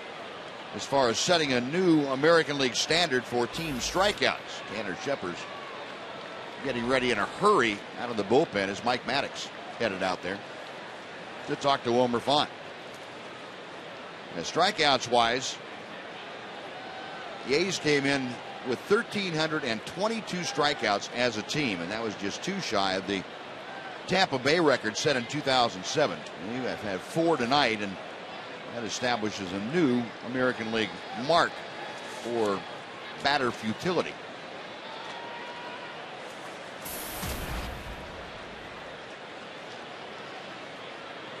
Tanner Shepard is getting warm quickly in the bullpen. Hopefully Wilmer can throw some strikes here. He's got a good fastball. Pretty pressure-packed situation for a youngster in the big leagues for the first time. And that pitch is low. It's 2 balls and no strikes.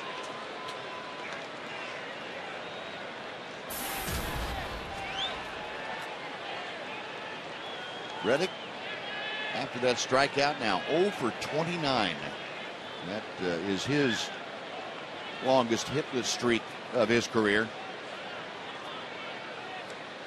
Final okays the sign, comes set. Reddick had a fastball right down the middle at 95 and fouled it back. It's 2-1.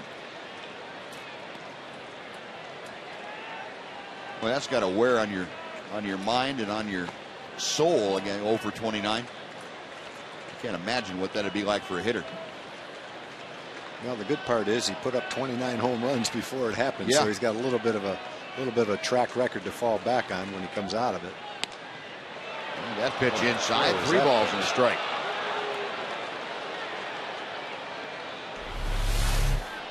That looked like a strike. Definitely a strike.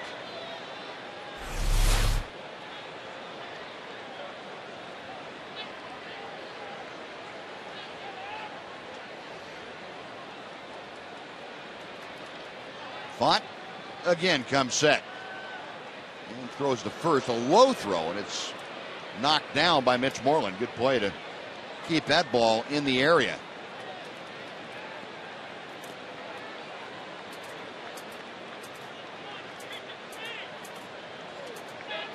Three balls, 1 strike to count. Reddick waiting. Donaldson at first base. And Reddick pops it up behind home plate. Napoli off with the mask. The wind is pushing it back and into about the 3rd row. A breeze coming in from right field. That ball is high enough that it really had a full effect on it.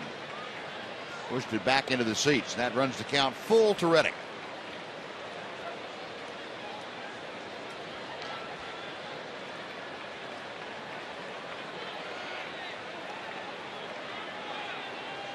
Reddick back in the box.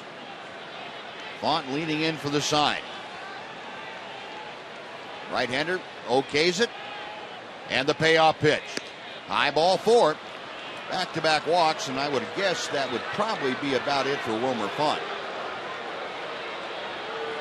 Ron Washington on his way out to the mound, and it's not a situation where you give the young man any latitude. They're going to call for Tanner Shepard, so Font asked to start the 3rd inning, comes in and walks both Donaldson and Reddick. And he will leave with 2 on and nobody out in favor of Tanner Shepard with Derek Norris, the scheduled hitter. So Shepard will come on to be the 4th pitcher used tonight by the Rangers and Ron Washington. And as he makes his way in from the bullpen in right center field, we'll take another timeout on Fox Sports Southwest.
Nobody out. And quick reminder that on Saturday now, that ball game between the Rangers and the Angels has been changed. I think your tickets say 7 o'clock on the schedules say 7 o'clock, but that has been picked up by Fox. It'll be on at 3 o'clock as part of Fox's MLB Saturday baseball package. So that game on Saturday, Rangers and Angels, you can see on your Fox channel. Well, Tanner Scheppers has a little bit of a jam right here. First and second, nobody out. That's what Roy Oswalt faced last inning, first and second and nobody out. And then went right through the middle of the lineup. Cespedes, Carter, and Moss struck out all three of them. Tanner trying to come in right now with nobody out and get the job done and keep it from anybody scoring and keep it a 5-3 ball game. And you still can't get that big hit with men in scoring position, but at least they've pecked away to make it a 5-3 game. Derek Norris looked at a big bending breaking ball for strike one. Norris, a misjudged triple to center field, his first time up. Wave and a miss on a good fastball from Scheppers. That was a big break for the A's. That's a ball that Josh catches almost every time, and he overran it, took a bad angle on it, and that, even though the runs ended up being earned runs, probably would have been more of a 3-run inning than a 5-run inning if Josh makes the play that he makes almost all the time.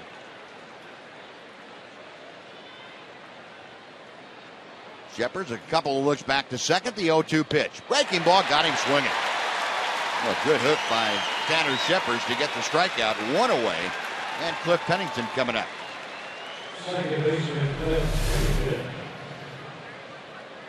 He's doing the job, boy. Coming in, making three good pitches, all of them away. The big strikeout. With that hard snapper out on the outside corner, and he was completely overmatching Derek Norris. Pennington grounded out to Mitch Moreland, and that ended the Oakland first inning. Fastball tails outside from Scheppers. 1 ball, no strikes. 0 for 1 tonight. 219 the average for the switch hitting middle infielder. Since the A's got Stephen Drew from Arizona, Pennington's been playing a lot of second base instead of shortstop. 1 ball, 1 strike.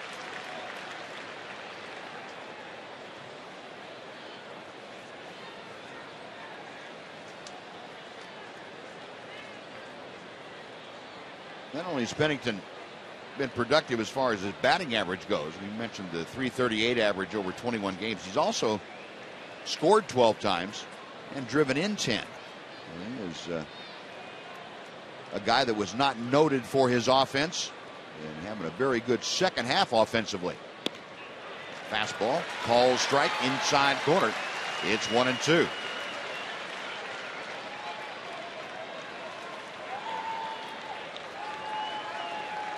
Donaldson at second base, Reddick at first, both on via the walk issued by Wilmer Font. Tanner Scheppers ahead of the count to Pennington, 1-2. A good fastball up and in on him, and Pennington fouled it back.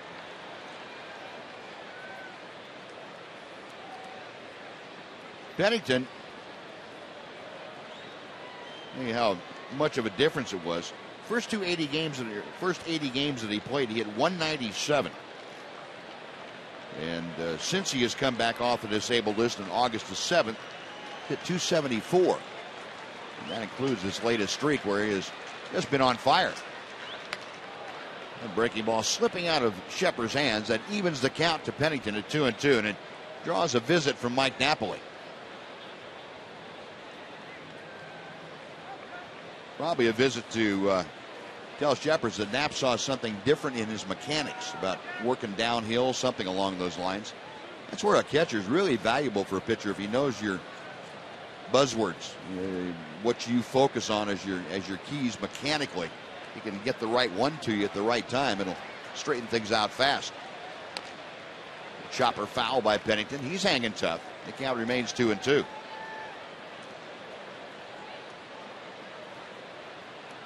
Scheppers, the 25-year-old Southern Californian.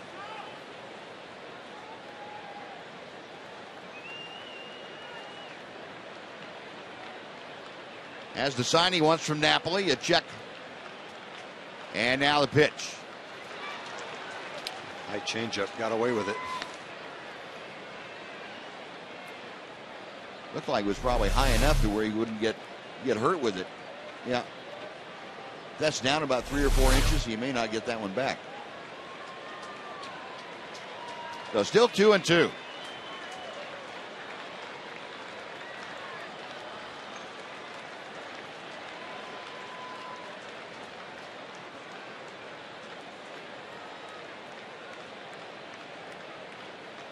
Middle of the Ranger infield at double play depth, and they are shifted slightly around to the right side for Pennington. Now the pitch to the plate. Fouled away.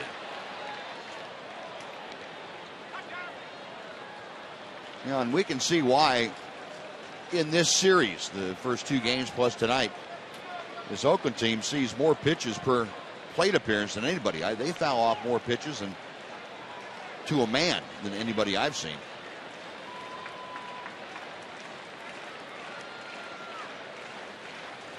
Now Pennington backs out.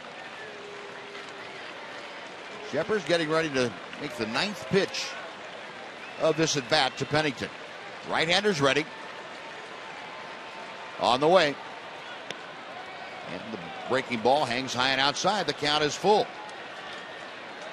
Well, we'll see what Bob Melvin decides to do. Donaldson and Reddick at second and first. Pennington doesn't strike out an awful lot, but we've also got the top of the order coming up next. Runners staying put. Payoff pitch is low. Ball 4, and that will load him up for Stephen Drew. 3 walks in the inning. 2 by Font, 1 by Shepard. And Mike Maddox wearing a lane out between the dugout and the pitcher's mound. Tanner got the count to 2-2, and Pennington fouled off several fastballs and kind of caused Tanner to change and go to the breaking ball that was way out of the strike zone. Then couldn't get the fastball over and walked him.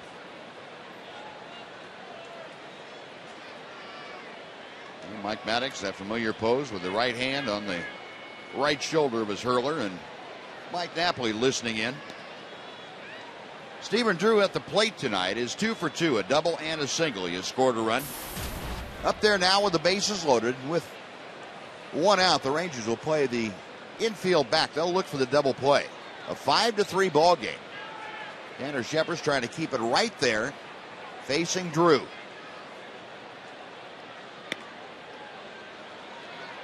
One ball, no strikes.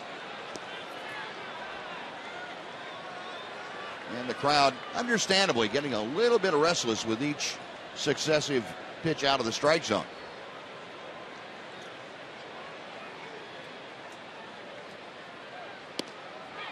Snap throw to third. A great play by Beltre to keep that from going into left field. Beltre having to jump over Josh Donaldson and still catch that short hop of a throw by Mike Napoli. That could have been disastrous.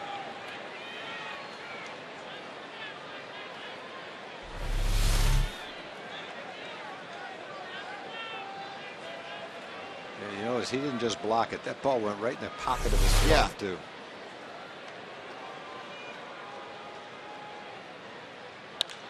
Base hit to center field. 2 runs are going to score. Reddick following Donaldson home. And a big base hit for Drew, his 3rd of the night, makes it a 7-3 Oakland lead. That's what the Rangers haven't been able to do the last 3 or 4 games, is get that hit right there. Bases loaded. Big hit by Drew. He's 3 for 3 in 3 innings.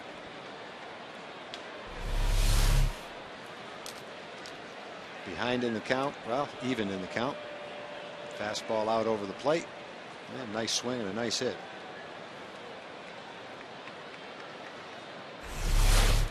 Still just 1 out. Runners at first and third. A couple of runs across. And Johnny Gomes, who is 1 for 2, steps in. Both those runs, by the way, charged to Wilmer Font, who walked the only 2 hitters that he faced.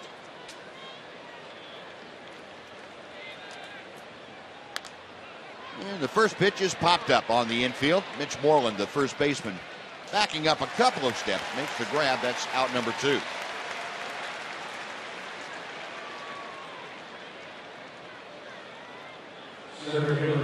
So still first and third. Now Yoenis Cespedes will face Tanner Shepard.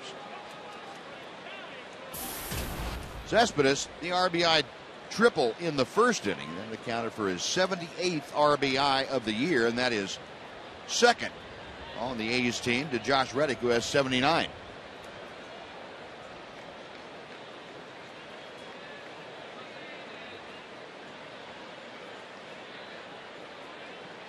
Shepard's in the first pitch to Cespedes. Breaking ball and just strays a little bit wide of the strike zone.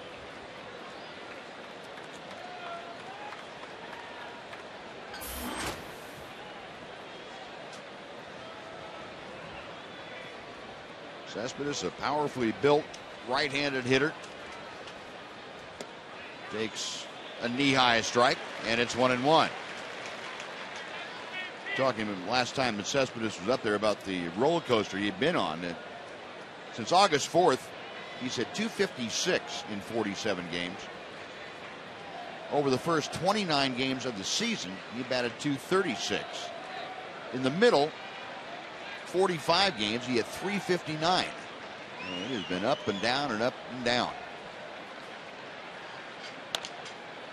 Chopper to the left side. Andrews, high throw, and it just does get Cespedes. Side retired, but a big base hit by Stephen Drew drives in a couple. The A's get 2 runs on 1 hit and strand 2. Bottom of the third coming up. Oakland 7, Texas 3.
Facebook and Twitter for access to behind-the-scenes photos, inside the ballpark stories, and instant news updates. Show your Rangers pride when you socialize by liking and following @Rangers Today.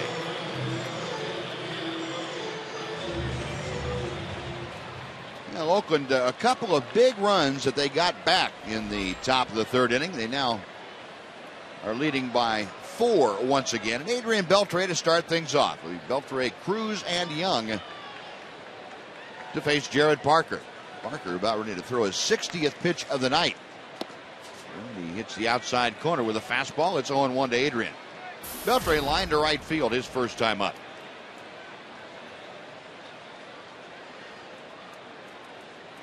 Parker's next pitch. It was chopped foul into the camera bay on the home plate side of the third base dugout. That moves the count to 0-2. In September, Adrian Beltre, that .313 average, and so he's tied for the most home runs in the month with 10 of them. Got a few shout-outs this inning, Buzz. Bertha Morgan, 100 years old today. Bertha owned the Char Bar restaurant on East Lancaster in Fort Worth. Some of the listeners may be familiar with that restaurant. So Bertha Morgan, 100 years old today. Happy birthday. Anita Norris is 66 years old today. She's going through a serious medical procedure this week. We hope it all goes well, Anita. Happy birthday and good luck.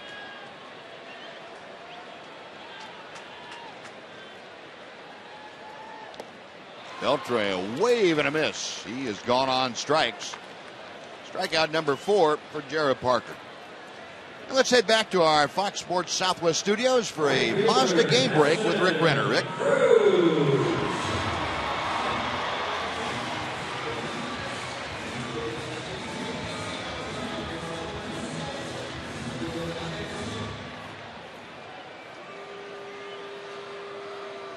All right, Rick, thank you.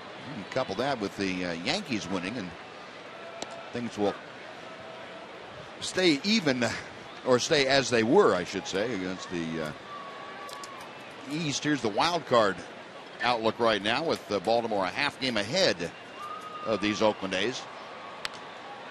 Ellie Cruz pops up a pitch that will reach the seats over the Ranger dugout, and the count moves to 0-2. Bess Lindsay of Longview was 75 years old on Monday. Sorry we missed it, Bess. Hope you had a happy birthday. And Timothy Plummer from Grand Prairie has a birthday today. Happy birthday, Timothy.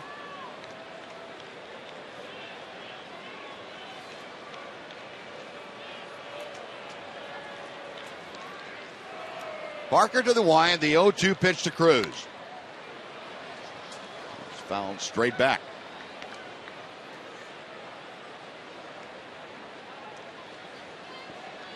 Nelly went down swinging the first time he faced Parker. That was in the first inning.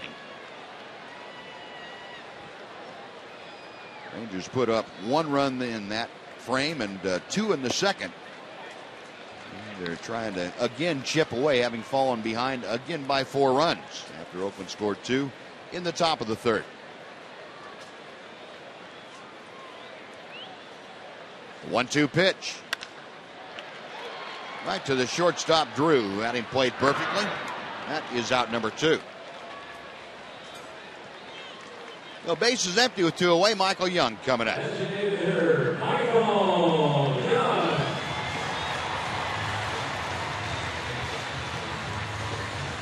Michael led off last inning by singling to left field. Came around to score on the fielder's choice ground out by Mitch Moreland.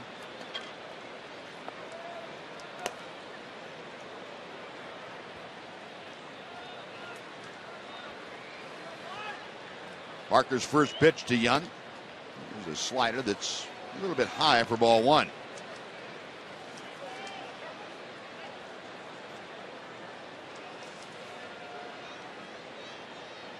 Michael, a .375 hitter over his last 9 ball games. Hits this one hard by the diving Donaldson down the left field corner. Young cruising into second base with a 2-out, 2-bagger.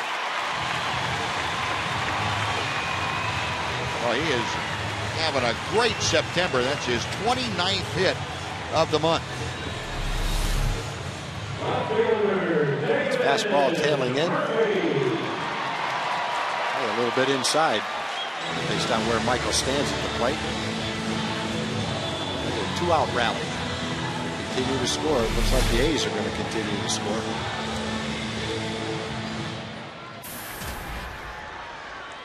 So Young at second. Here's David Murphy, who singled to right field his last time up.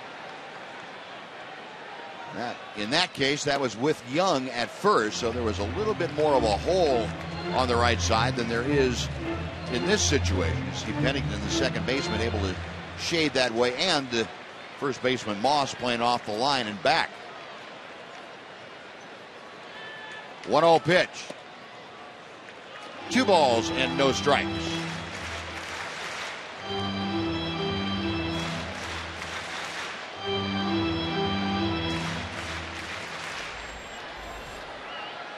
Parker studying the signs from Derek Norris. Right-handers ready, a check of Young. And that pitch is a knee-high strike. 2-1, the count to Murphy.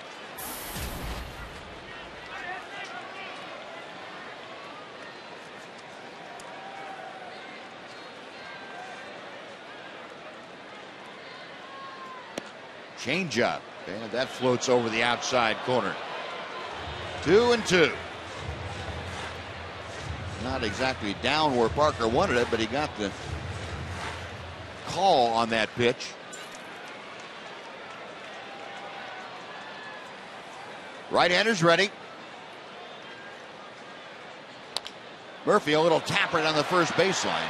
Parker fires on to first, and that will do it. So the Rangers can't do anything with Michael Young's 2-out double. Leave a man in scoring position. 0 for 6 in those situations tonight. On to the fourth we go. Oakland 7, Texas 3 on Fox Sports Southwest.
Here of the first 3 innings, Oakland leading 7-3. He's 14 at bats with runners in scoring position in the first 3 innings alone. And Stephen Drew 3 for 3, a pair of singles and a double, a run scored and 2 RBI for Oakland. Tanner Shepard's back to work here in the 4th inning, and Chris Carter, first ball swinging, pops it up. Just in foul territory, and Mitch Moreland able to handle that. And that is out number 1. Let's go back over to Jim Knox again, Jim. All right, thanks, Buzz. You talked about it earlier. Nelson Cruz donating a fire truck to the hometown of the Dominican Republic. And Don Crossan, he's the fire chief of Arlington, with us this evening. You guys played a big part in helping this take place. How'd this go about? Well, a couple of months ago, Nelson approached one of our fire commanders here at the stadium, asked if we could help him out. Battalion Chief Bill McQuarters called me up, told me about the situation. We contacted our partners in the industry, and the rest is sort of history. We found a vendor who provided the truck for us. I contacted our partners at AMR Ambulance. They donated 2 ambulances. And then vendors came out of the woodwork to donate equipment to help for this great cause, because Nelson's a great guy. He's a community guy. The Rangers are great community partners with the Arlington Fire Department, and we were ready to jump in and help out. So we're excited about it. Well, congratulations. Thanks for helping Nelly out right there. Also, understand that the fire chief of Nelson's hometown used to be his old baseball coach. Well, he ran the league, and Nelson came up through it, and we were fortunate to hear those stories. And it's a small world, and we're very fortunate we get to help him out. He's a brother firefighter, and Nelson's a pretty good guy himself too. So it's a great story. It's a great opportunity for all of us involved. We're just glad to be a part of it. All right, Don, appreciate the time. Thank you, Buzz. All right, Jim. Yeah, that's a great story.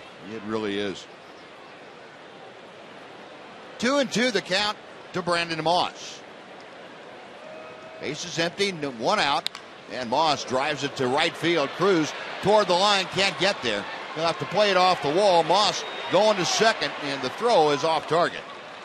And in with a slide, Brandon Moss has a one-out double. Well, the A's are swinging the bats.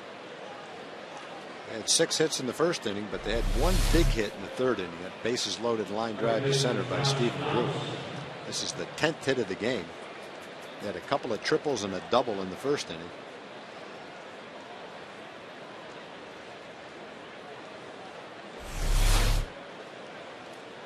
So Moss 2 out of 3 tonight. And Josh Donaldson steps in 1 for 1 with a walk and a single. He also has driven in a run. Donaldson now with 29 RBI in a very short period of time with the A's, and has to do a back bend to get out of the way of that Shepherd's fastball.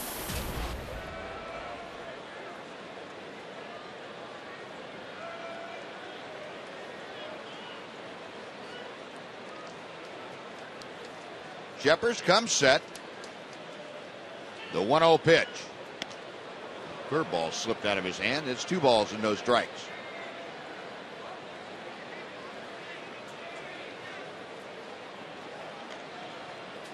Donaldson having a very good road trip for the A's. This their last stop on a 10-day trip to Detroit, New York, and here in Arlington.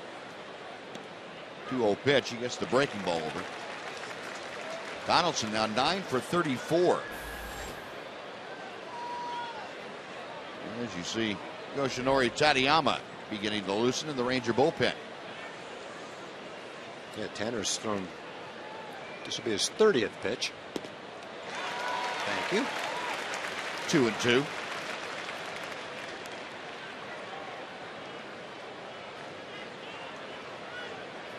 Boy, all you can say, Buzz, is over the last few days, thank goodness the Rangers have a 12-man bullpen. Yeah.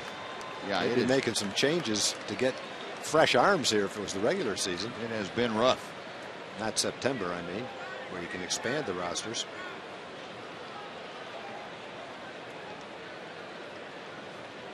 Yeah, part of the problem, you've had situations where the starters haven't gone deep enough to really get to the back end of the bullpen. No, that's been the key. Derek went 3 innings in the first game. Scott pitched, what was it, 4 innings yesterday. Yeah. And less than 1 inning today for Martin Perez. So you add it all up and you don't have a complete game over 3 days. Well, that's going to be a lot of innings for the bullpen. Shepherd's next pitch. Line to right field. That's a base hit.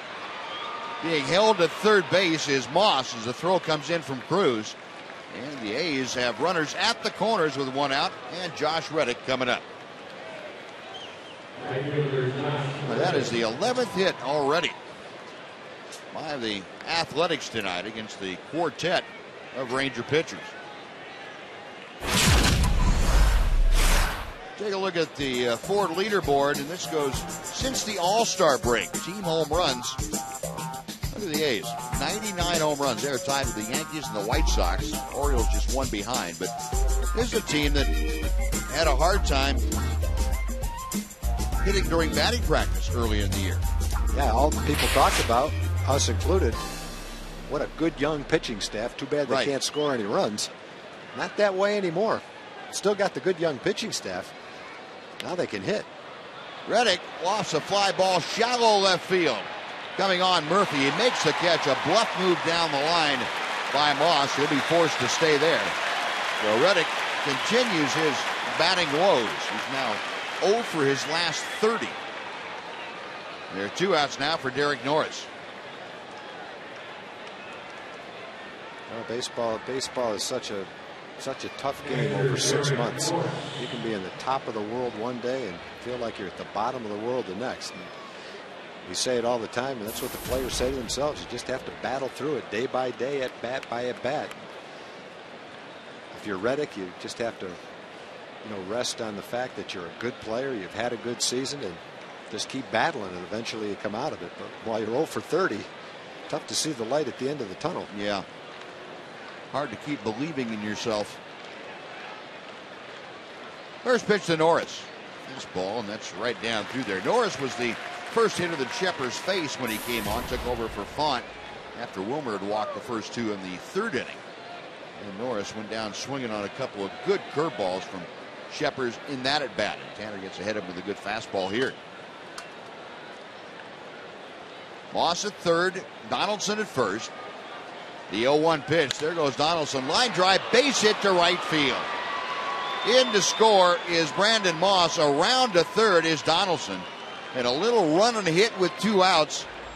Oh, a great job of moving the ball around by Derek Norris.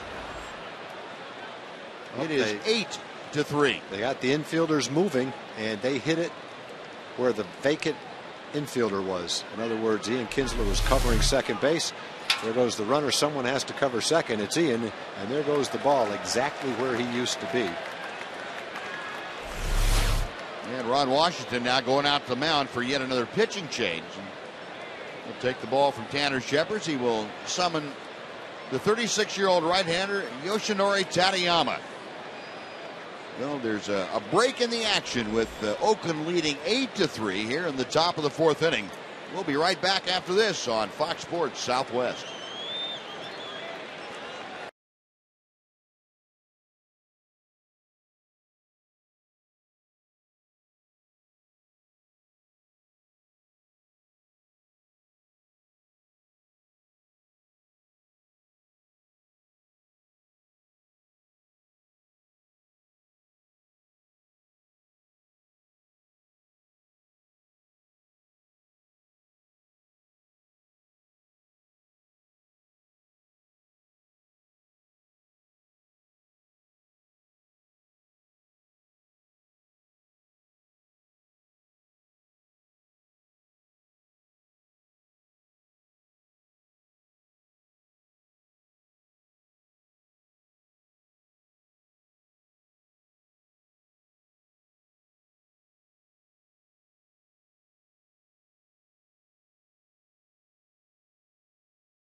That'll be Travis Blackman, the left-hander going for Oakland. He'll be opposed by the Rangers' 17-game winner, Matt Harrison.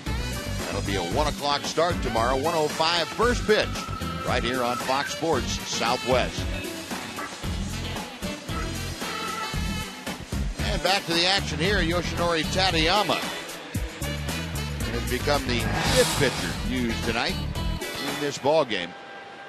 Yeah, Yosh trying to stop the onslaught by the A's. Boy, they've been putting up big innings every time. Didn't score in the second, but they had the first 2 men on, 2 base hits. Other than that, they've scored in every inning. Oakland 8 runs on 12 hits. Rangers 3 runs on 4 hits. The Tateyama on, runners at the corners. Cliff Pennington for his 3rd plate appearance tonight. He's 0 for 1 officially. And the breaking ball sweeps in from Yoshi. It is 0-1.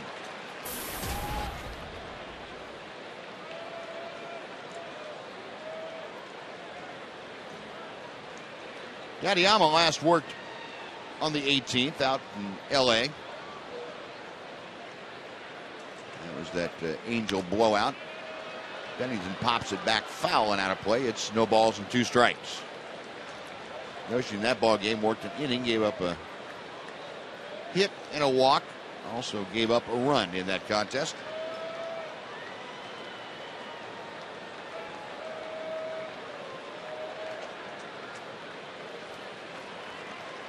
Pennington waiting, and Tateyama comes set. A check of the runners. The 0-2 pitch. Hit in the air to right field. This is playable for Nelly Cruz.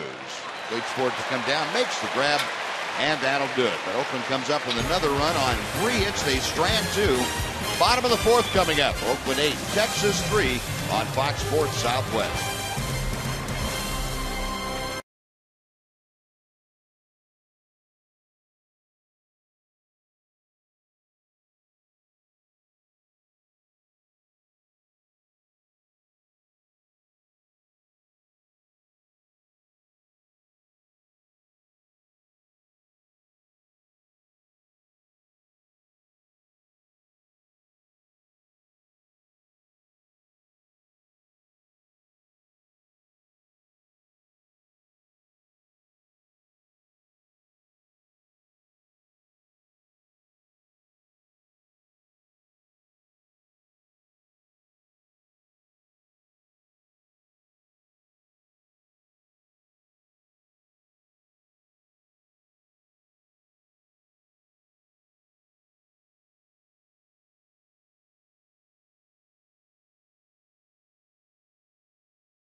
Trivia question. Mark McLemore played for 7 different teams in his Major League career. Name them in chronological order. 7 different teams. I can think of 4 of them off the top of my head. That's about it. The Rangers come to bat now in the bottom of the 4th, trailing 8-3. They will have Mike Napoli, Mitch Moreland, and Ian Kinsler due up against Jared Parker. Boy, that's all been athletics tonight. Rangers have made a couple of attempts to get back into the ball game, and actually after the 2nd inning, we're within 2 runs of Oakland. And a 5-3 game, but then Oakland has scored in each of the last 2 frames. Napoli drew a walk his first time up there. And Parker misses inside with that tailing fastball. It's 1-0.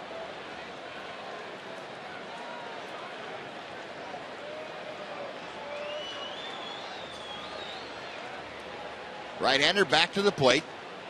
A check swing, hits a strike, says Jim Wolf. I want to thank everybody for the treats that were sent to us and remind you that you can see them tomorrow. We'll have it up tomorrow on FoxSportsSouthwest.com. Sorry we haven't been able to do that the last couple of days, but we got a bunch of them up there now. Thanks for sending them. And you said they can see him tomorrow. I said, not if Ray Fosse's still around. Man, he hit those cookies hard. Ray fell in love with those things. I couldn't even get into the press box. And those hands are big. Those hands are bigger than Joe Macco's hands. Napoli, a drive to left field.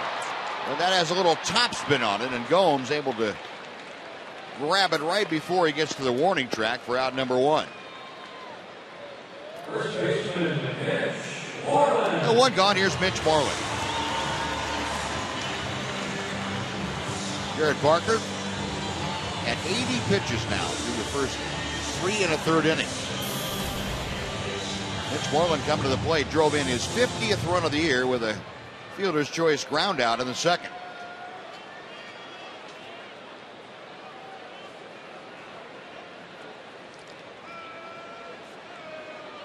Moreland currently hitting at .277.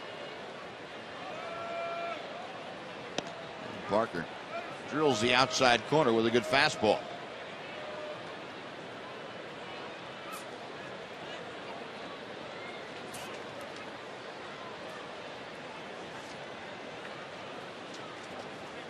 Next pitch to him, and that's on the inside corner. Well, Parker, after getting rejuvenated by the onslaught of the Oakland offense continuing. Starting to make pretty good pitches now. Check swing, and he went around, so the ball getting away from Norris. He's able to recover, fire to first, and it's dropped by Moss. So Moreland will be aboard. The throw was there in time to get him, but it was right between Moss and the runner, Mitch Moreland. And as Moss reached for it, it skittered off the end of his glove.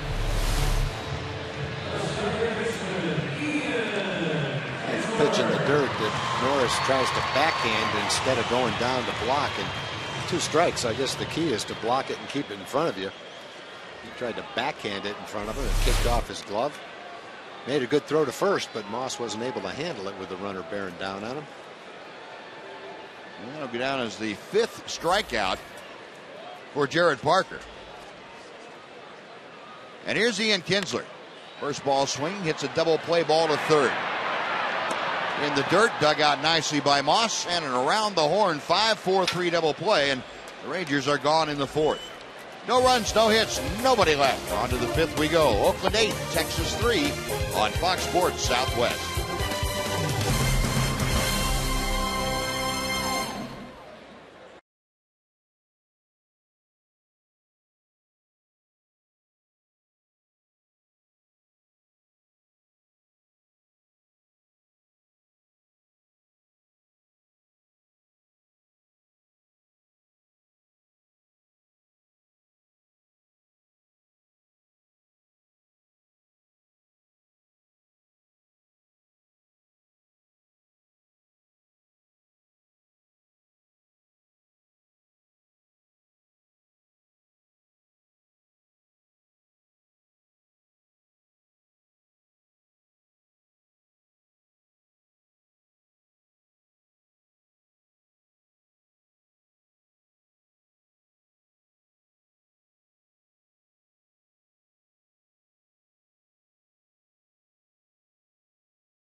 Trivia question we had for you tonight.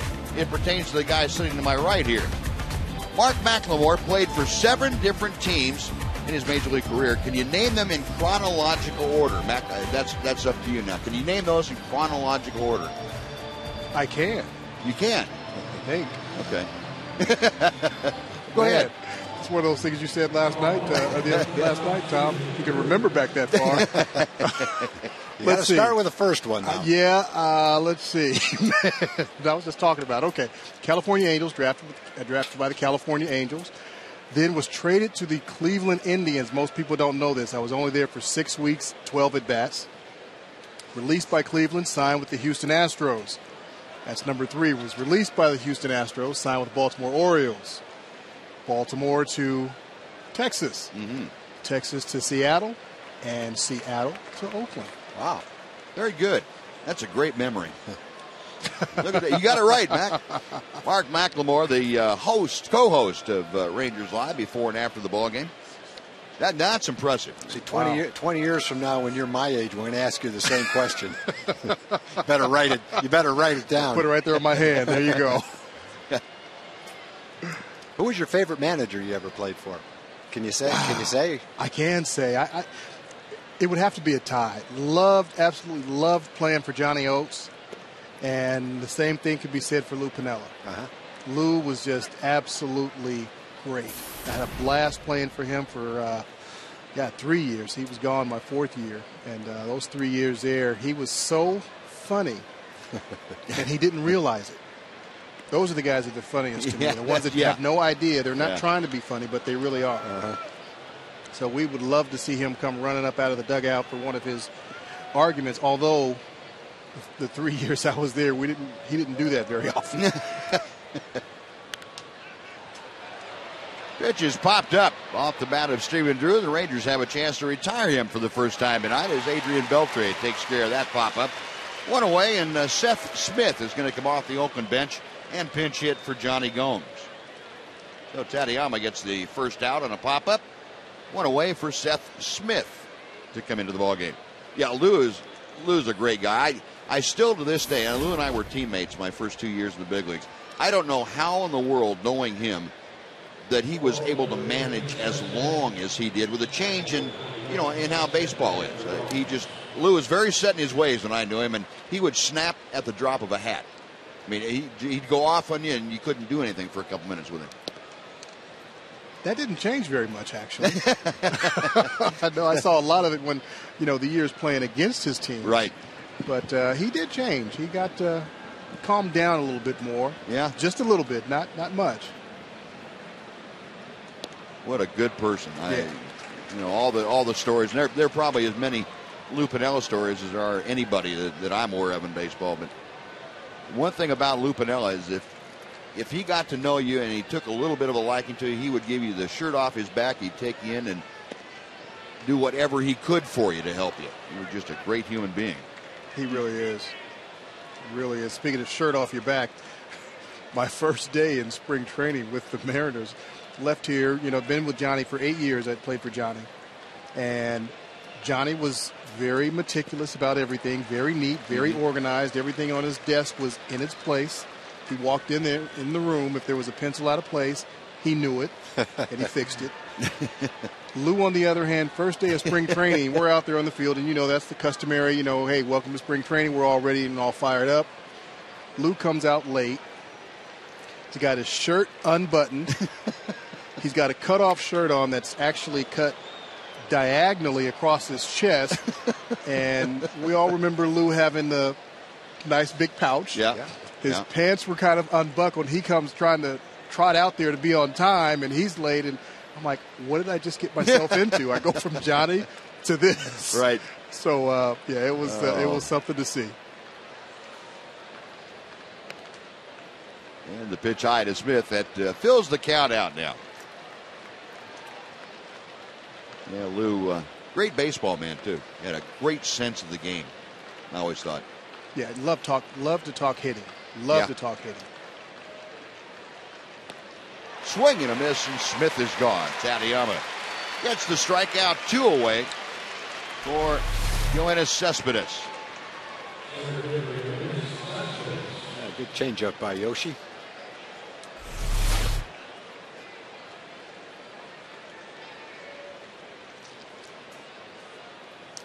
So Tateyama now has retired the 3 people that he has faced tonight. Cespedes coming up 1 for 3 this evening with the first inning triple. Oakland 12 base hits. They have been swinging the bats here in the first 4+ innings against Ranger pitching. Tateyama, the 5th pitcher used tonight by Ron Washington. And a fastball. Belt high strike to Cespedes.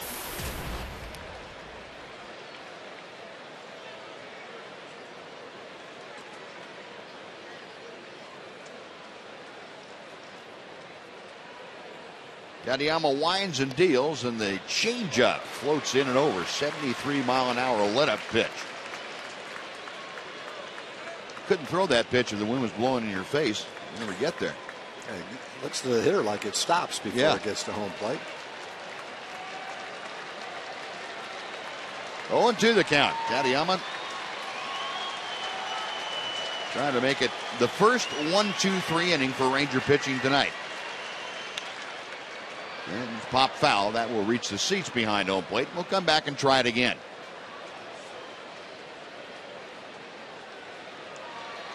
It's, guys like Tateyama that made me happy I was a switch hitter. Because trying to see this guy throw from where he's throwing and be a right-handed batter just seems extremely difficult. Tag, did you ever try to switch hit? I didn't. No. I did when I was younger. And You know, I could tell from the first swing I took left-handed it wasn't going to work. And it's always been my feeling watching guys that switch hit was as soon as they try it, they've got a pretty good knack for it. Did you find that? I did. I started when I was 8, 9 years old. It just kind of felt comfortable to you? It felt extremely comfortable to me. And I watched Ruben Sierra, and I talked to Ruben about it. He was a right-hand hitter, stepped a little bit toward third base as a right-hand hitter, and was susceptible to right-hand pitchers throwing breaking balls away. And Rudy Jaramillo switched him to a switch hitter in rookie league. Took about a week of practice, and he acted like he was a left-hand hitter from then on. Wow. Well, Yoshi gets back-to-back strikeouts. A's gone in order for the first time tonight.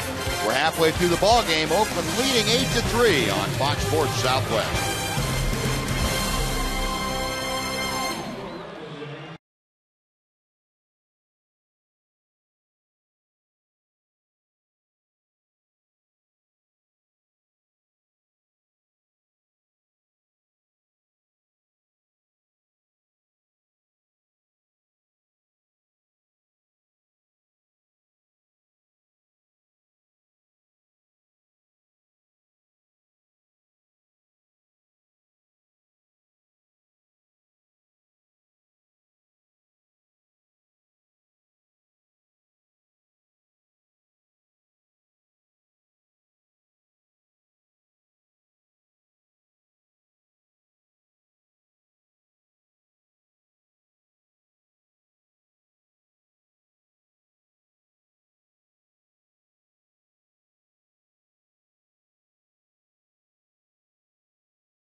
For the Sprint Cup returns to Texas Motor Speedway. It's November 1st through the 4th.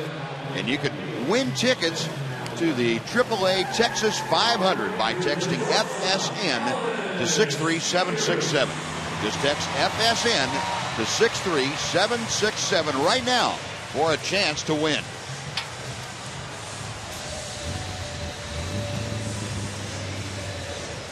Another huge crowd on hand here tonight, and they would like to be able to do some dancing in the aisles so the Rangers can get back into this ballgame. They trail by 5 as we head to the bottom of the 5th.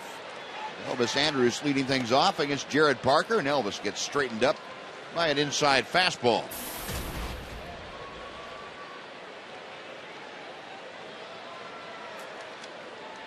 Andrus 1 for 1 with a couple of runs driven in. Chops the next pitch down.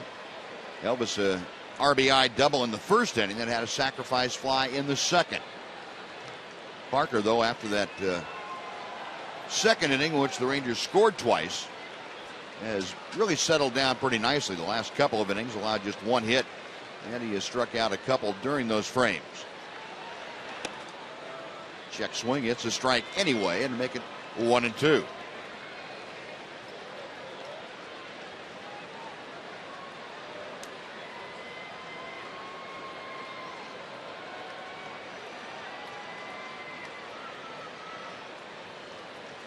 Parker back to the plate. And the pitch fouled away to the right. Mark McLemore joining us tonight, as always, co-host of Rangers Live pre- and post-game shows here on Fox Sports Southwest. Mac, you've watched Elvis Andrus grow over the last 4 years. Is it impressive to you? I mean, it is to me just watching him, but what about to you? It is just, watching his maturity in the box, watching how he goes about every at-bat. Usually when you've got a young player, they tend to give away a lot of at-bats. And I just don't see Elvis giving away at-bats like you see most young players do. and just being comfortable with what he can do. Hitting the ball the other way, getting the sacrifice fly, putting down the sac bunt, doing all those things that normally a veteran ball player would do.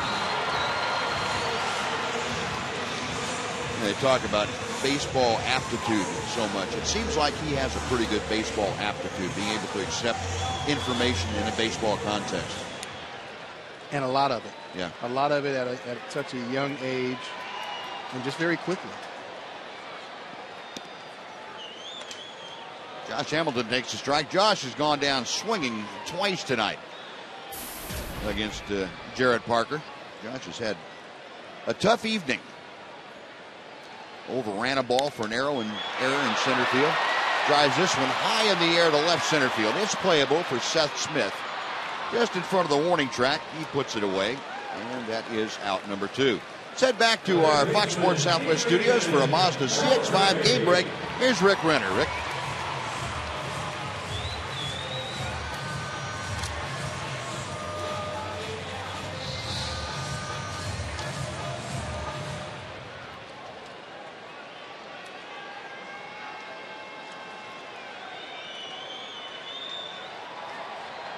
All right, Rick, thank you. Adrian Beltre goes after the first pitch and lines one sharply down the right field line, but it slices foul. And we'll come back and try it at 0-1. Now the Central Division, again, the front runners there, the Tigers and the White Sox. White Sox right now a half game behind. They are leading in their game in the 6th inning, 4-3 over Cleveland. And if they pull that one out, they will again be in a flat-footed tie with the Tigers. Beltre, a rifle shot to left field, a base hit. Smith over to cut it off, and he does so before it gets to the wall out there. So Adrian content with the 2-out single. He's aboard for Nelson Cruz.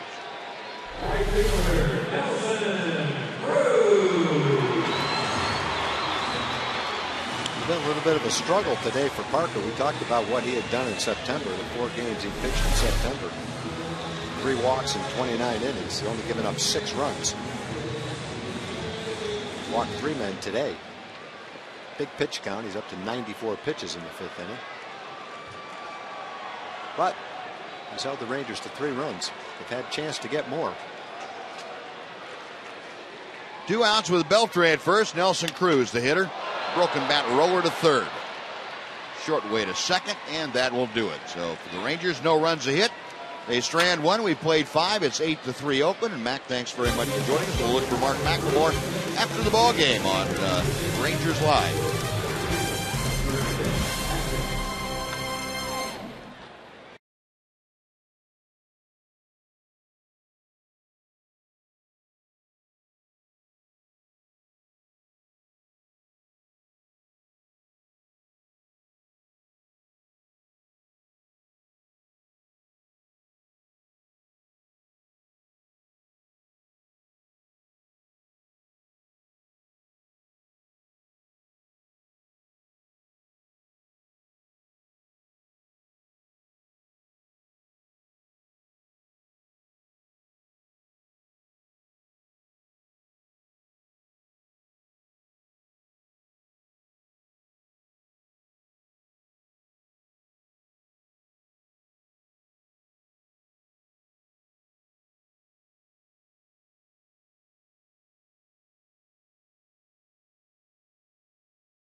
Annually by the National Baseball Hall of Fame for excellence in baseball broadcasting. And through October the 5th, Ranger fans can cast their votes to make Eric Nadel one of the 3 fan selections on the final ballot. Click on Ford Frick Award on the homepage of TexasRangers.com.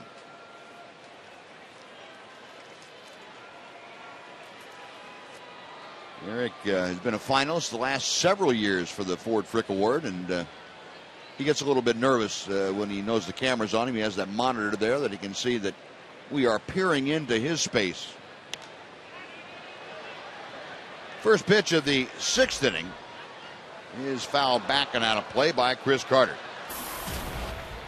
Carter tonight, 1 for 3. Single and a RBI in the first, came around to score. But also struck out and fouled out. Yoshinori Tateyama back to the plate. And Carter drives one high in the air to right center field. Playable for Nelly Cruz into the alley. That is out number 1. Well, 5 straight now sent down by Tateyama. He has restored order here in the middle part of the ball game. Oakland still leading 8-3. 1 gone. Brandon Moss will be the hitter. Moss 2 for 3 tonight. He's scored a couple of runs. And Moss has been a big part of the resurgence of their offense. He's been hot. Gives him a middle of the order presence. Early in the season, he wasn't playing against left-handers. He's playing against lefties now, kind of like David Murphy. 1-0 pitch. Check swing, and Yoshi found that back door open with the breaking ball.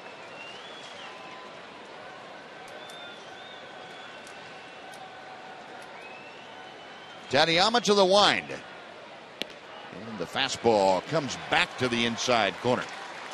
That's got to look like about 106 miles an hour instead of 86 after seeing some of that stuff down below 70. Yeah, they say, and you know this, Buzz, that it's the difference in speeds, not necessarily the maximum speed. If you can throw a ball 86 and toss a pitch in that's slower than that at 66, you got a pretty good variation of speeds to throw the hitter's timing off.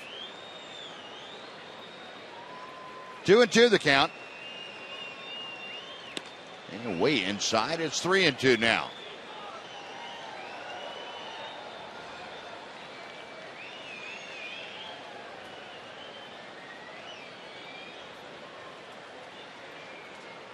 Tateyama with a payoff pitch. Got him swinging. Good changeup. Wow.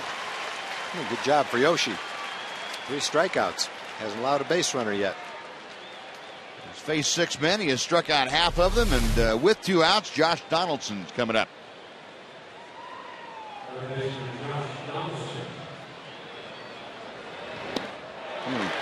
Make guys walk back to the bench shaking their heads. Went to swing at it and just wasn't there anymore. Donaldson, a perfect night going. He's 2 for 2 with a walk. He has scored twice, driven in a run. And that big breaking slurve of Yoshi's comes in the front door that time. It's 0-1.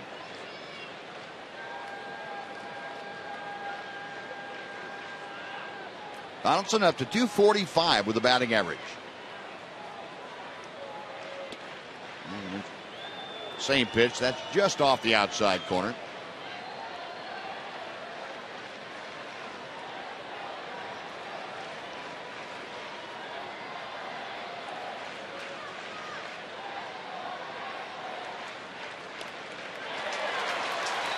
Like that changeup that stayed inside and just went straight down. Baffling assortment of pitches, that's for sure.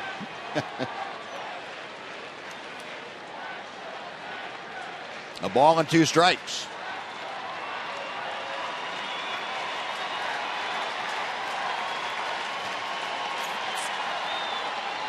Got him swinging. That one did look like 100 miles an hour. He swung at it like it was 100 miles an hour. 3 up, 3 down. Tateyama's retired all 7 that he's faced. Bottom of the 6th coming up. 8-3 Oakland on Fox Sports Southwest.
Sonic. Tonight's jackpot is worth $500 and dinner for two at Sonic Drive-In.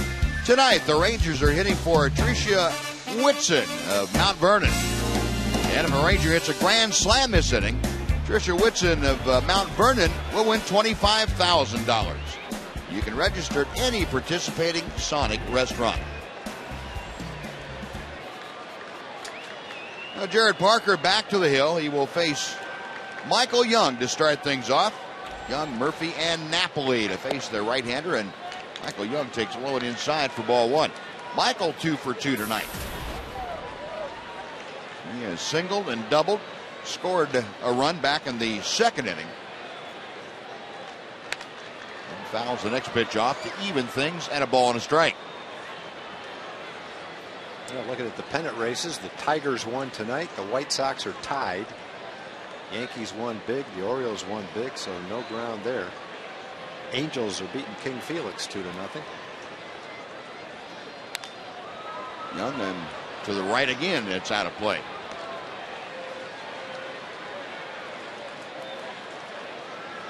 Angels all of a sudden have gotten hot. They will be in here on Friday. There's Justin Grimm and right-hander starting to loosen in the Ranger bullpen. Angels have won 4 in a row and 7 out of 10. Check swing, call strike 3. Michael was pretty sure of it, just hung around to make sure that Jim Wolf was going to call it. He did, and that is strikeout number 7 for Parker. Parker's really settled down after the second inning. He was over 50 pitches. Since that time, he's settled down, only given up a couple of hits, hasn't walked another batter. Based on the way he started, if he gets through 6 innings, that'll be pretty nice pitching for the youngster. Here's David Murphy, who's 1 for 2, and he takes strike 1. Murphy, a single and a run scored in the second, grounded right back to the mound in the third inning. Parker's next pitch. Tried to get that breaking ball in the in and the outside corner. Couldn't quite get it back there. And the count evens.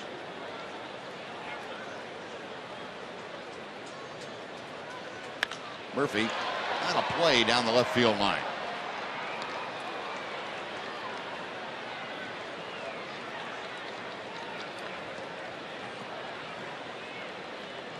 Murph came in and hitting at 308. He's now at 309 after that base hit. 8th in the American League in the batting race.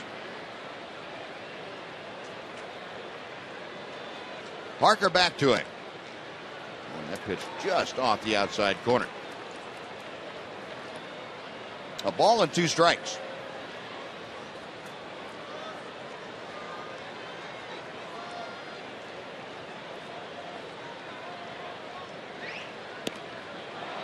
Swing and a foul tip into the glove of Derek Norris. So back-to-back strikeouts. That's how the 6th inning opens up for the Rangers. 8 punch-outs now for Jared Parker.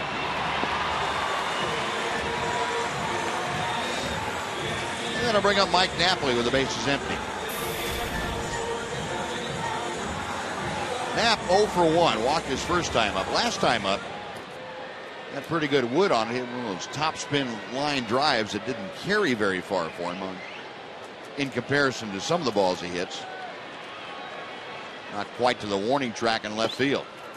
Ripping a miss here on a breaking ball. It's 0-1.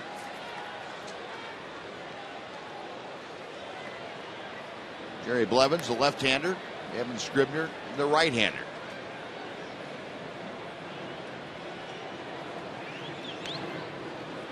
No balls and 2 strikes. Well, Parker now back to the same kind of pitching that we saw in his first start against the Rangers, where he was really effective moving the fastball around on that great changeup. He had much better command that last time out, and he's getting much better command now as compared to the early going in this game. A ball and 2 strikes. No appeal down to first base umpire Paul Emmel.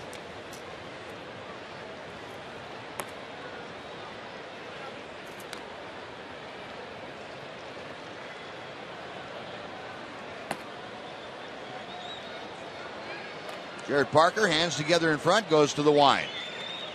And the pitch is just a little bit low. Napoli able to lay off that changeup. It's 2-2.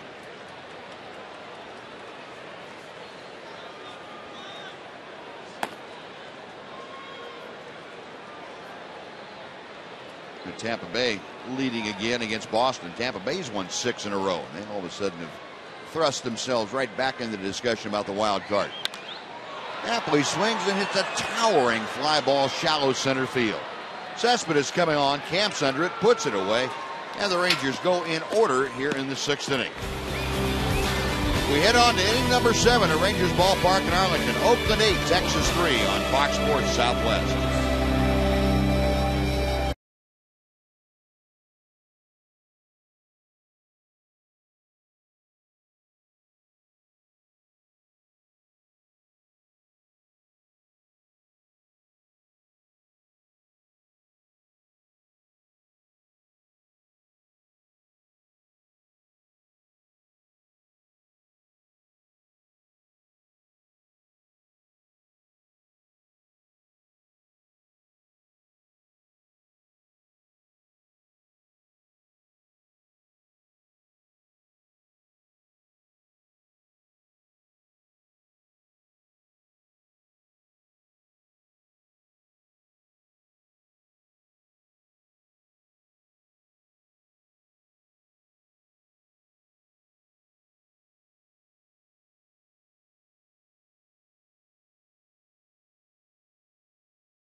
Southwest is brought to you by Geico Insurance.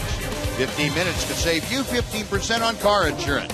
Visit us at geico.com or call 1-800-947-AUTO. And by the all-new Mazda CX-5 with 35 highway MPG.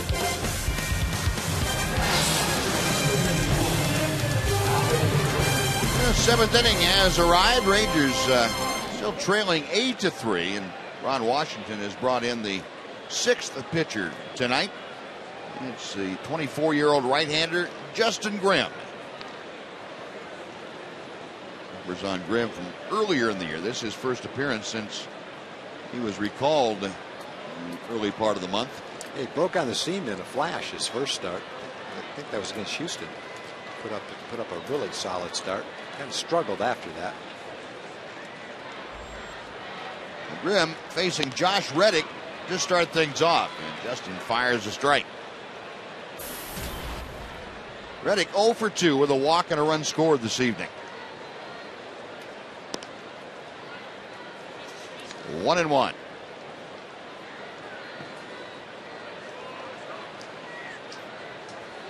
Justin Grimm out of the University of Georgia. Pulled down the right field line, but it hooks back into the crowd, and it's 1 ball and 2 strikes.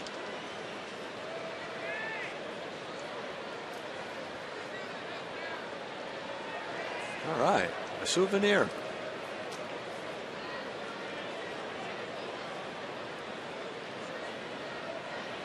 Hit me right in the arm. I'm going to have a bruise tomorrow to show it. And Reddick, a base hit to center field, and that snaps an 0 for 30. Hit the ball. And Josh Reddick getting down to first and throwing his arms up in the air. Ty Waller, the first base coach, giving him a little congratulatory smack, and Reddick is out of that hole. He actually did get him the ball. It looked like they rolled it into the dugout. No, I'm sure that'll be all dressed up for him by the time he gets it. Ball players can be a little bit cruel on stuff they'll write on that ball. A 1 on, nobody out. And Derek Norris is the hitter. Ball 1.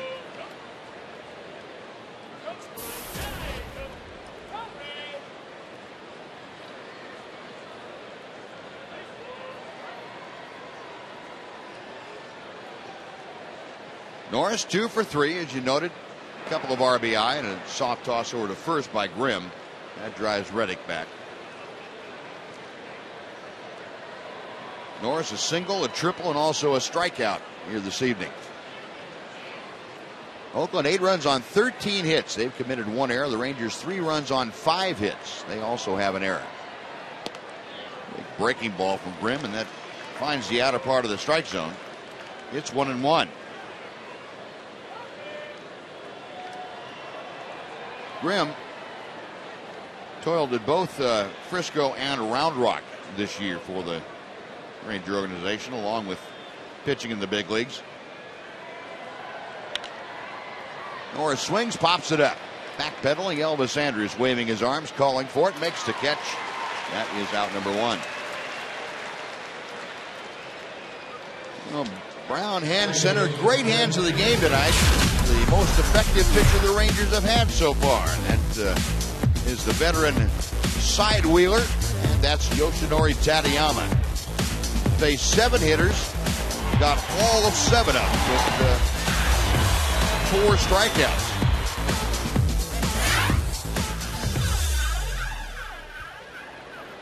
One on, 1 out. Here's Cliff Pennington. Takes ball 1.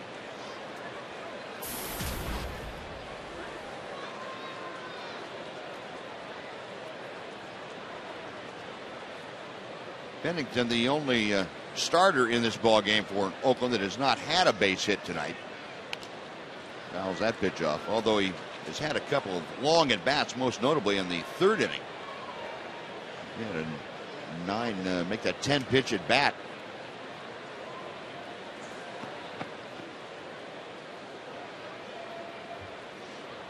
It was against Tanner Sheppers in that frame. His walk ended up loading the bases and set the stage for a 2-run single that has been a big difference maker in this game. Rangers at that time were trailing 5-3. And Oakland coming up with a couple more runs, getting that lead back out to 4 runs. Ground ball to Kinsler. Andrus for 1. That's all they'll get. Sliding Reddick going by to the bag.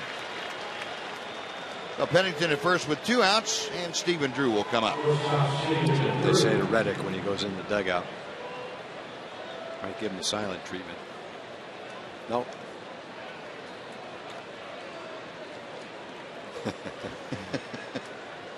Weight of the world is off his head. Yeah. He's just happy to get that base hit.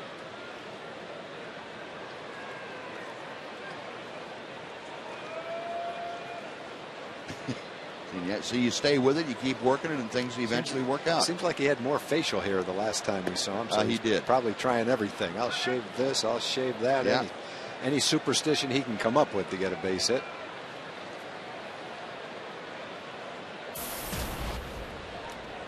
Stephen Drew tonight is 3 for 4. He had hits in his first 3 at bats. Grimm will go to work at first on Cliff Pennington. Drew doubled in the first and scored. He singled in the second and then had a 2-run single in the 3rd inning. Now facing Justin Grimm.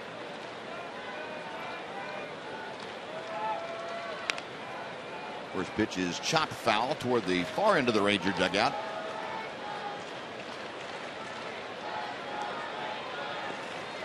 A ball and a strike to Drew.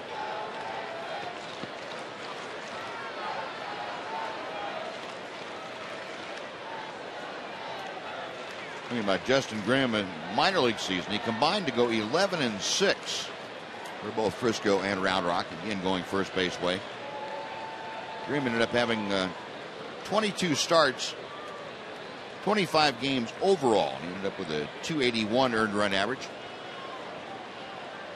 135 innings of work for the right-hander. And a knee-high strike makes it 1-2.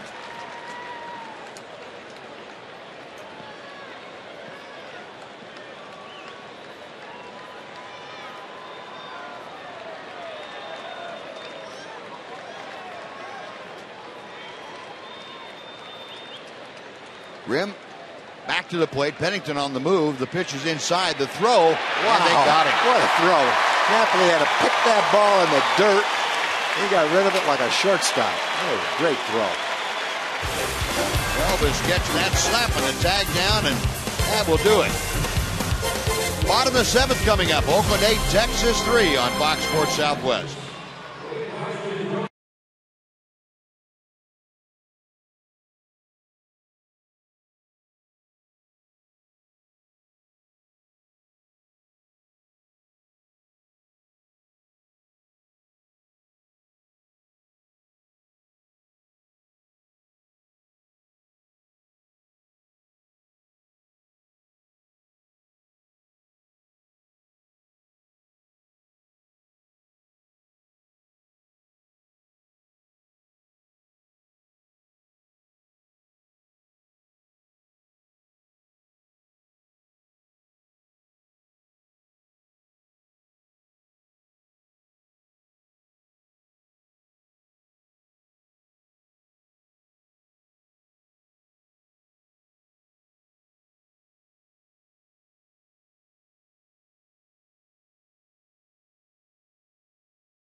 Brought to you by Looper. It's in theaters September the 28th.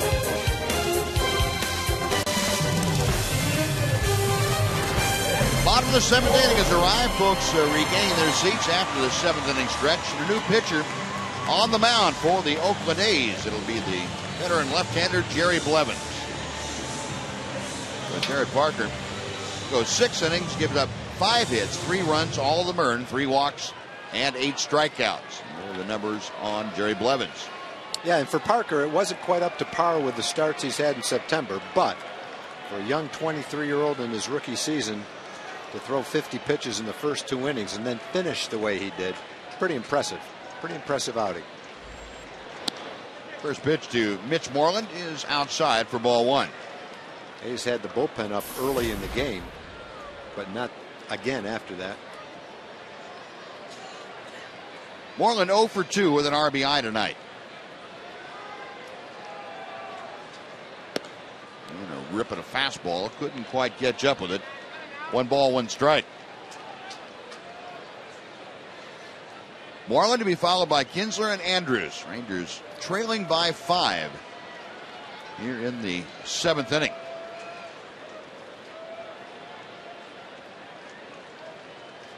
Blevins okays the sign. And misses off the outside corner. 2 balls and a strike.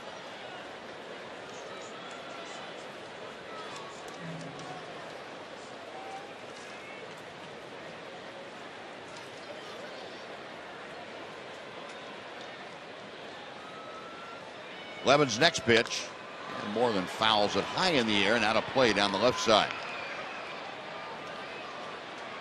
Blevins worked in the first game of this series. Gave up a walk to Josh Hamilton, the only batter he faced.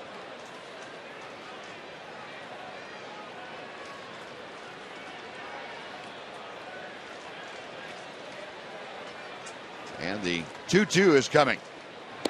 Got him swinging. So Marlin down on strikes. Out number 1, and Ian Kinsler now will come up. Let's head back to our Fox Sports Southwest studios for a Mazda game break. Here's Rick Renner. Rick.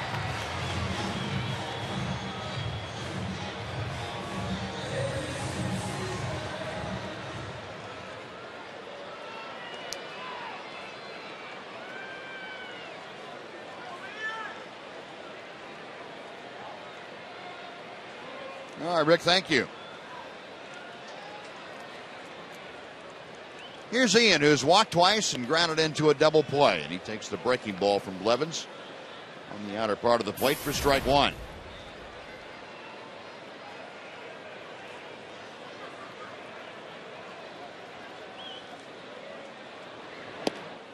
Rip and a miss.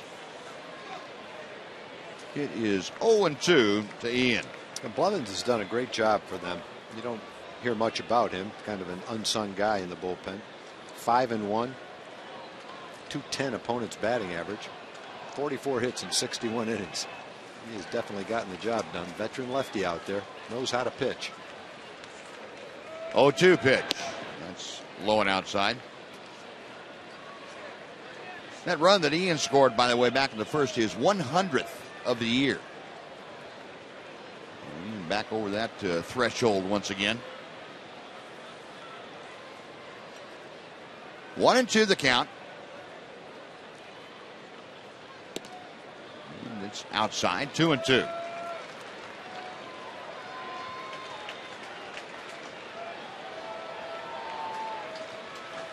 Rangers need base runners, and Kinsler trying to get something started with one out here in the 7th inning.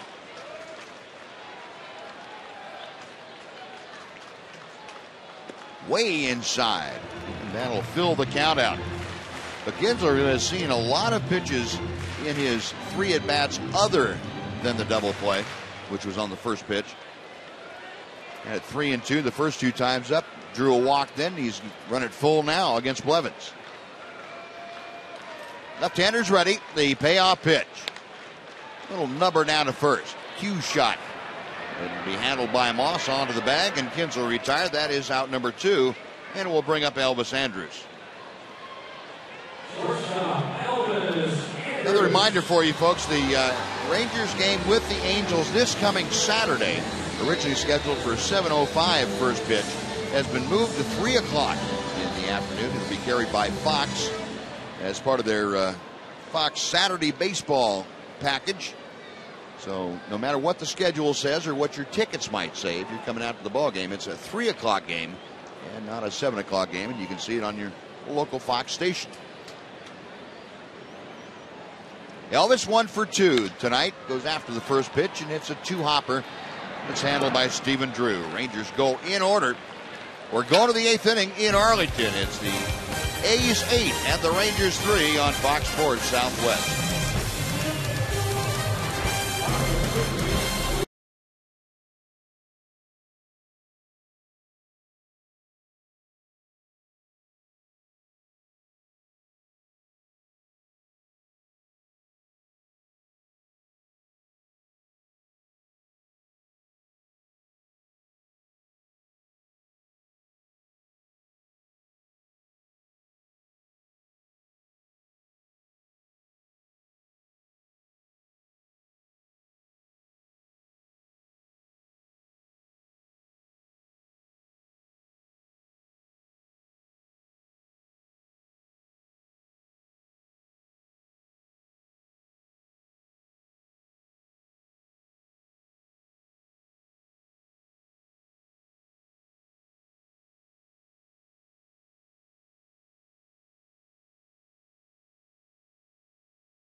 Cash Express, earning your trust since 1968.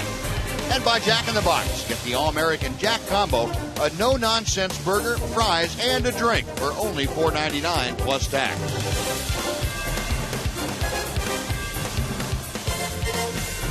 Oakland leading by 5 as we head to the top of the 8th inning. Justin Grimm back out on the hill, and he will face the top of the order. Stephen Drew was left standing at home plate as Cliff Pennington was shot down by Mike Napoli trying to swipe second to end the 7th inning.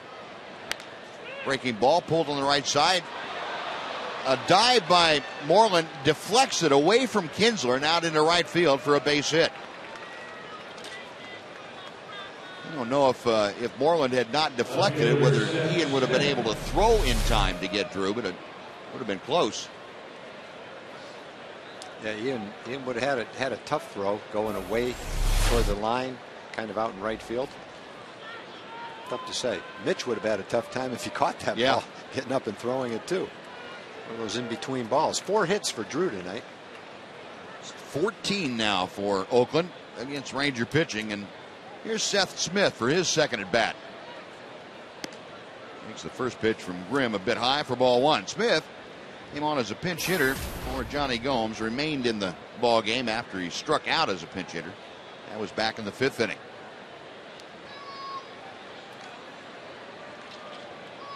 Grimm back to the plate. And just outside the next pitch. 2 balls, no strikes.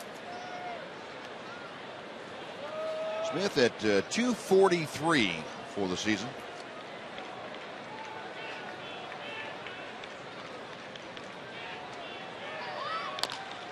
Chopper off the plate. Not going to be able to get 2, but Kinsler will have to throw on to first. He was going to think about second, but Drew already passed him by the time the ball got to Ian, and he took the sure out. 4-3 on the putout, with Stephen Drew getting in scoring position with 1 away, and Yoenis Cespedes coming to the plate. Yep, good call by Ian on that play. Might have been able to get a close out at second base, but it wouldn't have been worth the try.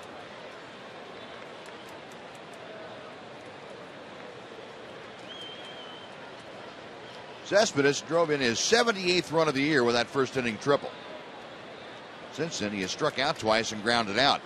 So again, the Rangers doing a pretty good job of controlling Cespedes a bit. He loops one into foul territory. Long run for Moreland. In a hurry and near the stands, he has to pull up for fear of colliding with that brick railing down there. That's one thing to run into the padding in the outfield. You can withstand that. But a body won't withstand a strong blow to that brick wall down the right field line. Hits you right about waist high. You'll see players shy away right there, and rightfully so. Yeah. You're crazy if you don't. You want to end your season short. Now 0-1. And a ground ball out to Kinsler at second. On to first. Cespedes out. On to third goes Drew. He's there now with 2 outs. And Chris Carter will be the hitter. Good job by Justin Grimm against Cespedes. Well, folks, visit MLB.com/FanGuide for a chance to win a VIP experience for 2 this year and a World Series game. It's presented by Scotts, the official lawn care company of Major League Baseball. Chris Carter checks his swing on the first pitch. It's a bit outside for ball 1. Carter an RBI single in the first. He is 1 for 4 this evening. Rim back to him and a rip and a foul tip. 1-1 the count. And Justin Grimm doing a very good job. He's allowed 2 singles, one of them on a deflection in his 1 2/3 innings of work, throwing the ball well.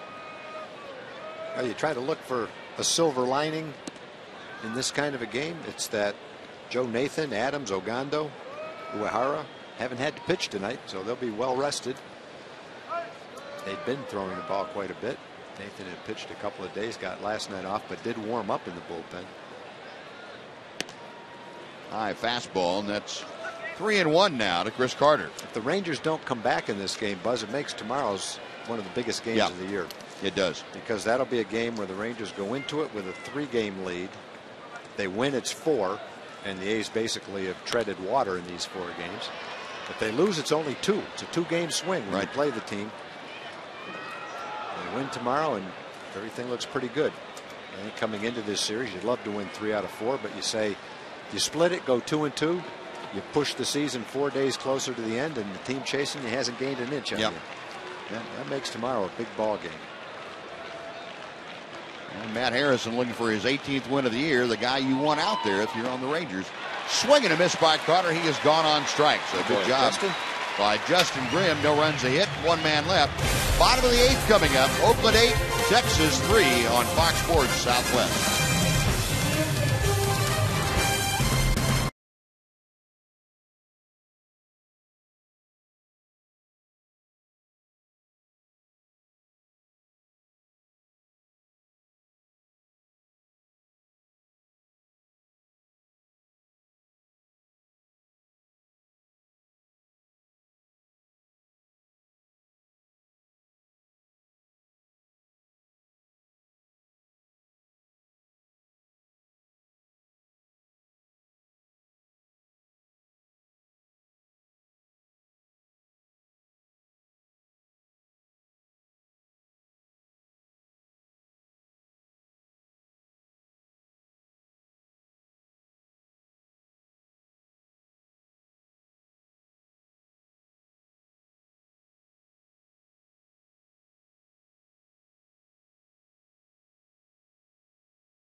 Sunday doubleheader. First, the 49ers head to New York to battle it out with the Jets, and then in America's Game of the Week, the Saints take on the Packers in Green Bay.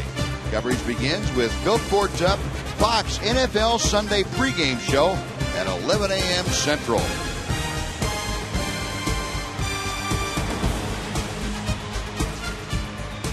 Josh Hamilton leading off the bottom of the 8th inning. A couple of defensive changes for the A's. We'll let you know about those in just a second. And Hamilton facing Jerry Blevins.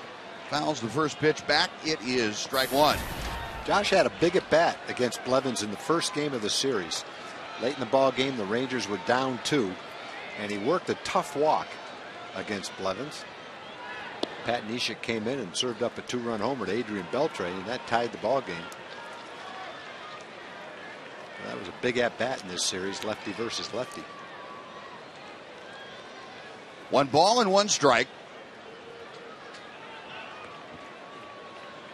Blevins back to the plate. Slow breaking ball, and Hamilton not able to lay off that one. Josh tonight has struck out twice and flied to left field. Batting average stands at .287 for the Rangers center fielder.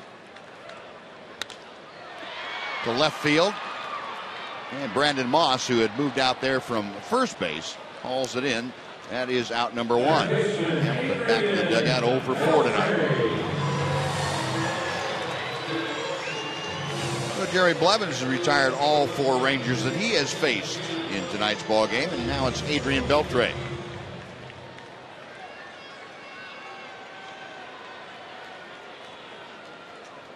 Beltre singled to left field his last time up. He is 1 for 3. Takes a strike on the outer part of the plate. Adrian, with that base hit now, has extended his current hitting streak to 3 straight. Rangers, however, just limited to 5 hits tonight by Jared Parker and Jerry Blevins. Chopper foul outside third, and the count goes to 0-2.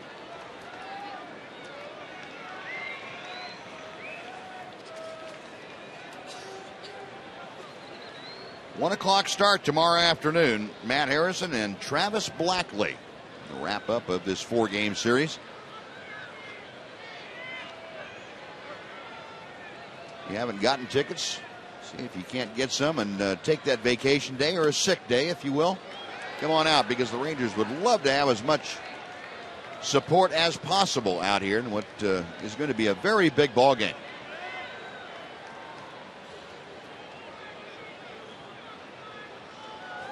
One and 2 to Beltre. That's out of play to the right. And we'll come back and try it again.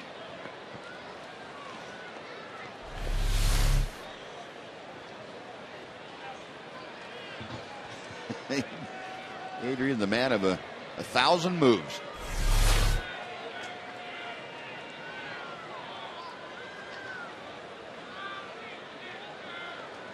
Again, Blevins back to the plate.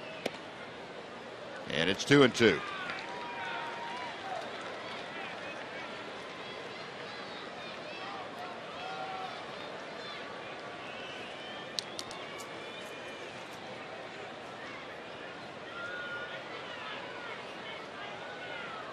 Beltre waiting. And the left-hander comes to him, and Beltre hits it high in the air to center field. Not carrying very well as Cespedes backs up, makes the catch.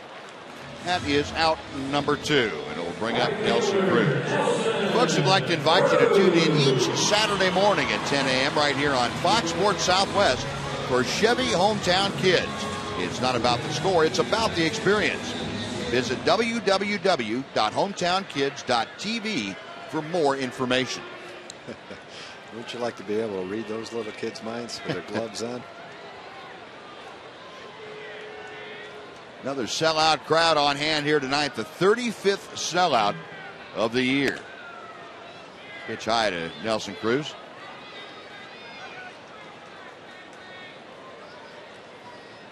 Bring the glove to protect that doll. You can't have that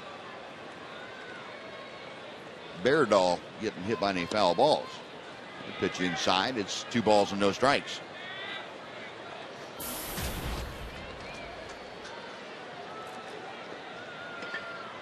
Cruz, last time up, rounded into that fielder's choice. He is 0 for 3 this evening. And Blevins misses outside, 3-0. 46,689 on hand here tonight. Great crowd. Some have left. Most have stayed, hoping for a big Ranger comeback. Trailing 8-3, and it doesn't look like the Rangers have had any spark of life here in the last few innings. Parker settled down, got him going, and Blevins has worked very efficiently here in the 7th and 8th innings. Yeah, good pitching will kind of take the life out of a team. There's not much you can do to look chipper when the pitchers are mowing you down. Rip and a miss, and the count is full to Cruz.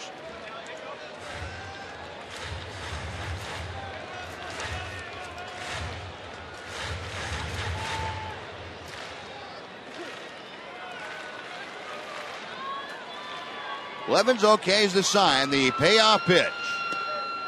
Low ball 4, and Cruz draws the 2-out walk. So he gets a board for Michael Young.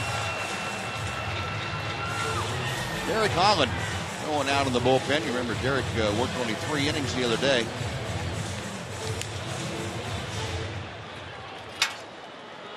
Under the watchful eye of Andy Hawkins out there.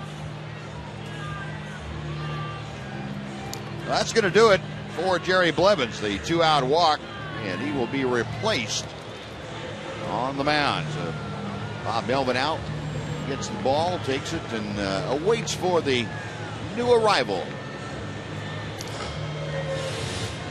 No, a pitching change underway here in the bottom of the 8th inning. 8-3 Oakland. We'll be back after this on Fox Sports Southwest.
Second game in a row.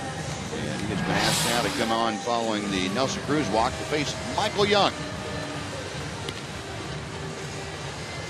Scribner in last night's ball game picked up the W. Feeling now for the 28th time this year. Michael Young stepping to the plate is 2 for 3 tonight. A single, a double, and a run scored. Nelson Cruz, the runner at first. Michael, as you can see, that batting average now up to 277.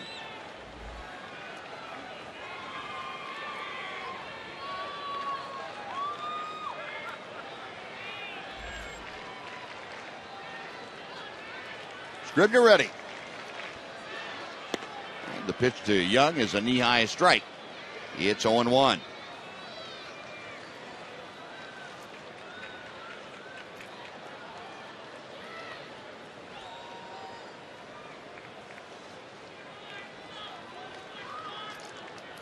Right-hander back to the plate. That big slow hook, and it just didn't quite bend into the strike zone. 1-1 to Michael. Young again continuing his hot hitting in September. He takes a strike. 29 hits now in the month for Michael Young. Also increasing his career batting record against Oakland. Came in hitting .315 in his career, and he's up that by a bit. So a breaking ball rolled to third. Donaldson cuts it off, goes the short way, and that will do it as the Rangers get a walk but strand a runner. We're going to the ninth. It remains Oakland 8, Texas 3 on Fox Sports Southwest.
Big 12 opener for the 12th-ranked Texas Longhorns and the Oklahoma State Cowboys as they meet in Stillwater.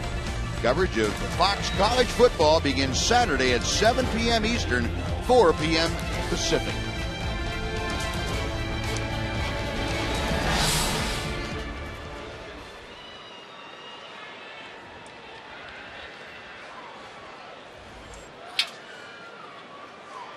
Brandon Moss getting ready to step in to begin the top of the ninth inning. Oakland leading 8-3. And as you can tell, a lot of the Ranger faithful have departed. Justin Grimm to Moss, who lifts a fly ball softly into left field. That's going to fall for a base hit. Moss not stopping at first. Murphy with a throw is not in time. So Moss a hustling double to get the ninth inning started for Oakland. Yep, not much you could do. Playing him fairly deep out in left center field. 3 hits for Moss. A couple of doubles and a single. He scored a couple of runs. He stays hot.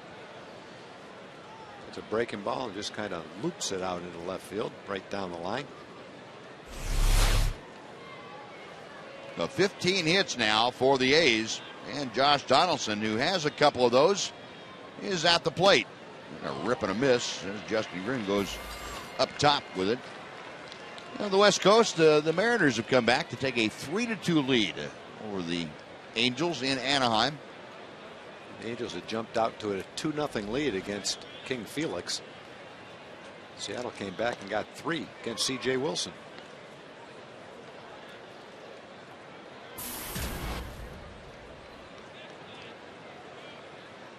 One and one, the count to Donaldson. And that hanger high enough to where he couldn't get on top of it, fouled it straight back. And it's 1-2.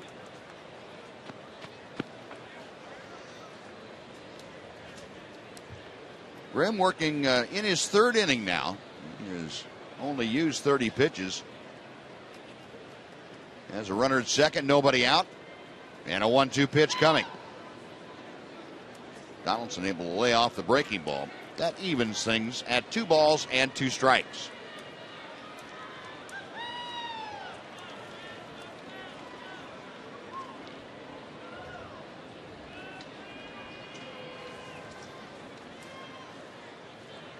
Grimm back to the plate. Hits the outside corner. And Donaldson is sent packing. Good fastball from Grimm, and Jim Wolf rang up Donaldson, who strikes out for the second straight time. With 1 out, let's send it up to John Radigan, the Captain Morgan's Club, for a preview of Rangers Live. John? Sitting out here at the Captain Morgan Club, getting ready for Rangers Live, and Mark McLemore alongside as we commiserate a little bit about this one, just like you are. We'll do some of that during the show, but we'll also provide some hope. Mac has already told me he's going to talk everybody off the ledge. Don't worry. Don't worry. Rangers Live comes up, and we talk you off the ledge right after the game, guys. All right, John. Yeah, there might be a few folks that need to be talked off that ledge, and I know Mac can do a good job with it. A lot of people have walked that ledge over the years. Yeah. No, John, I wasn't talking about you. No.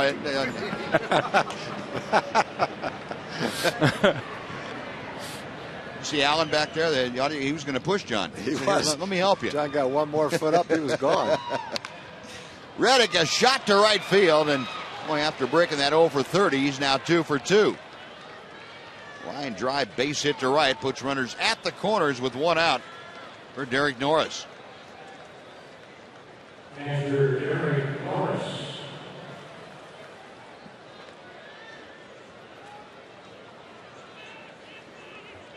Derek Norris will step to the plate, 2 for 4.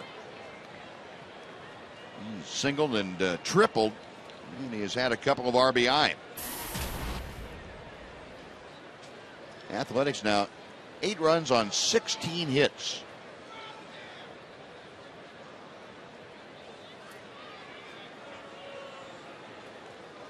Reddick at first, Brandon Moss over at third. Justin Grimm ready to work.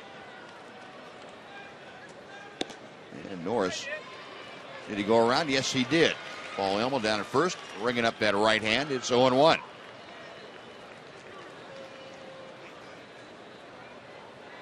Martin Perez started tonight, lasted only 2/3 of an inning, giving up 5 runs on 6 hits. Roy Oswalt shut out Oakland for an inning and a third on a couple of hits. Wilmer Font came in a 5-3 ball game and walked the only 2 people he faced, and they eventually scored as Tanner Scheppers came in and had a little trouble early in his outing. Scheppers ended up giving a run on 4 hits in an inning and 2/3. And Tateyama coming on to throw 2 1/3 perfect frames with 4 strikeouts. Yeah, Yoshi was terrific. Hasn't pitched in a while, and he came in sharp today. 1 ball, 1 strike the count to Derek Norris. Now it's 2-1.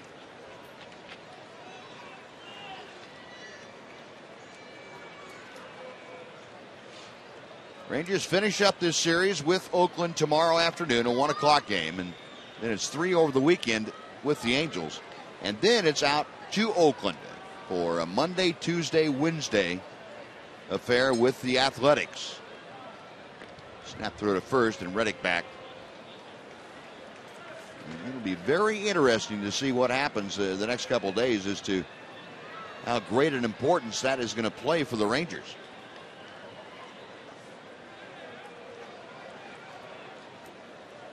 The Rangers would just as soon have the thing wrapped up and not have those 3 games mean anything out in Oakland. I know the announcers would. Yeah.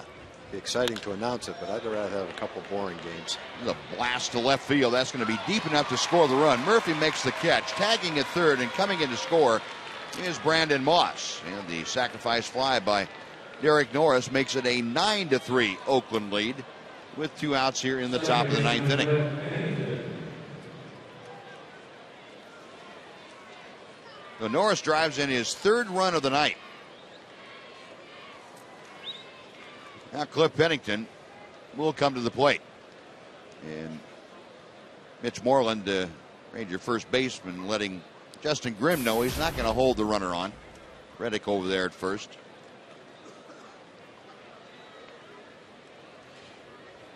Pennington, the only Oakland starter who has not had a base hit in this game. And he fouls the first pitch high in the air and out of play down the left side.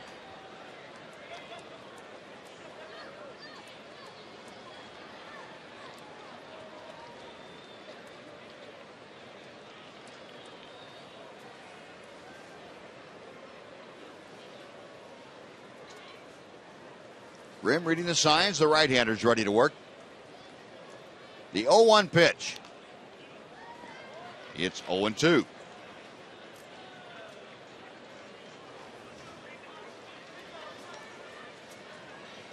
As hot as Pennington has been, it's maybe a good thing as far as tomorrow is concerned, getting cooled off just a little bit.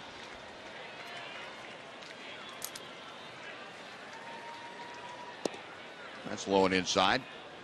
1 ball and 2 strikes.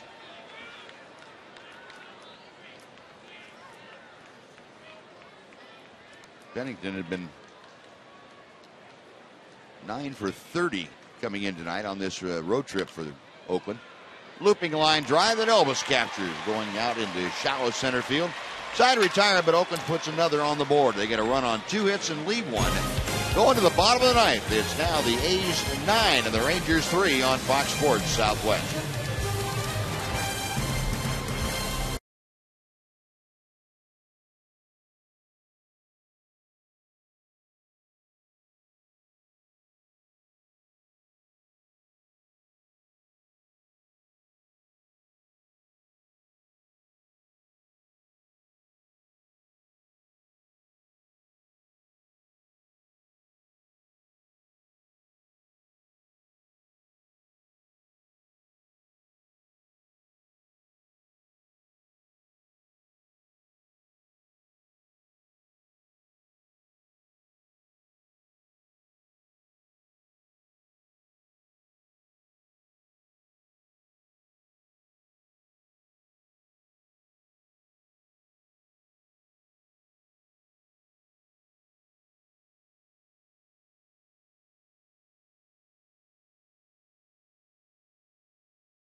Baseball on Fox Sports Southwest is brought to you by the Built Ford Tough Truck Event.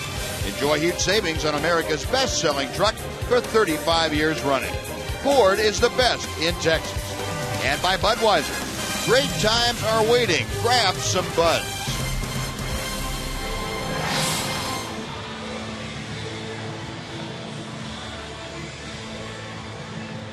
Young lady is sitting there waiting for the foul ball to come her way. I hope it comes softly. I do too.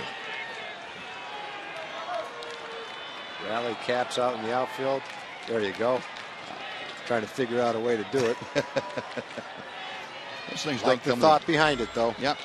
They don't come with instructions, do they? We're going to have to put instructions in those things. Here's David Murphy facing Evan Scribner in the first pitch high for ball one. It'll be Murphy, Napoli, and Moreland to face Scribner. Murph 1 for 3 tonight. Scribner's next pitch is a knee-high strike. There's the official rally cap.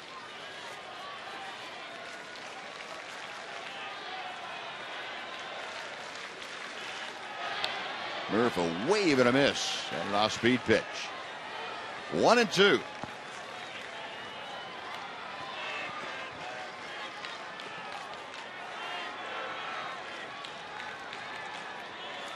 Yeah, they're sprouting up everywhere.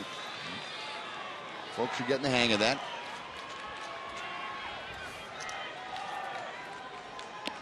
Got him swinging. Good fastball. 91 miles an hour and down in the zone, and Murph is gone. That is out number one. Sometimes a fastball can read 90 or 91, and you say that's a great fastball. You go by the way the hitter swung at it. And if he's got a good slow curveball and some other off-speed pitches, the fastball catches you by surprise. It looks like a 95-mile-an-hour fastball. Napoli 0 for 2 tonight. A couple of fly balls and that walk. The walk came back in the second. Big breaking ball from Scribner. It's 1 ball and no strikes.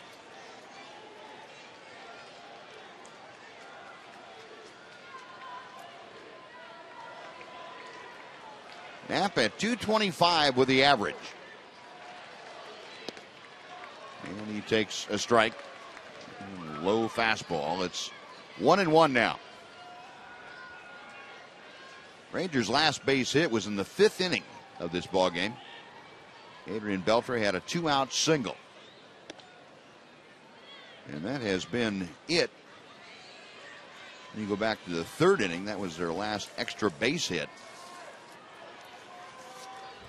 That's just about the time that Jared Parker settled down, and after he was given that 4-run lead again, he made it pretty difficult on Ranger hitters.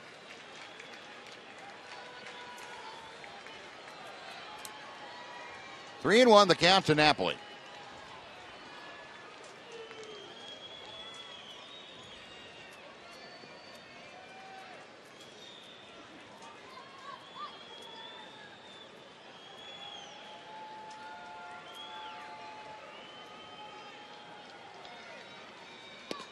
And there's a strike to make it 3-2. Rangers have not lost back-to-back games here at home since the first 2 games of that Angel series, the end of July. It's been a while, and Napoli shoots one foul down the left side. In danger of having that streak come to an end, however, here tonight. They need to do some work here with 1 out in the 9th inning. But you remember after what happened after losing the first 2 games in the Angel series, what happened to the Rangers in games 3 and 4. Came back and won an extra inning game that really took the wind out of the sails of a surging Angel team at that time. And Ron Washington watched his ball club put together some pretty good baseball. One thing for sure in baseball, you can't predict what's going to happen the next day based on what happened today. Right. I mean, this looks like a bad game, and it is. 9-3, 16 hits. Means nothing when you come out tomorrow. Napoli caught looking at that big bender. He is gone. Back-to-back strikeouts for Scribner. 2 away. And Mitch Moreland, the last hope for the Rangers. Yeah, we were talking about it. The A's, after this game, they're going to go back up into the clubhouse, and they're going to be feeling great, talking about a win tomorrow, gets them within 2. But the Rangers come out and play a great game tomorrow. It's 2-2. 4 games have gone by, and the A's haven't gained an inch. So that's why tomorrow is such a pivotal game.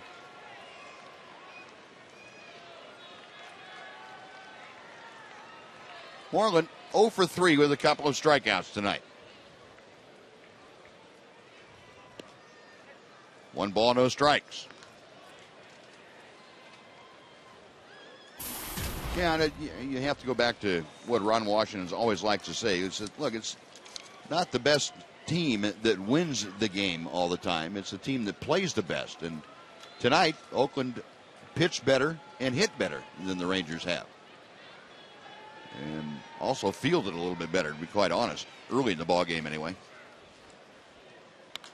Moreland, a foul ball.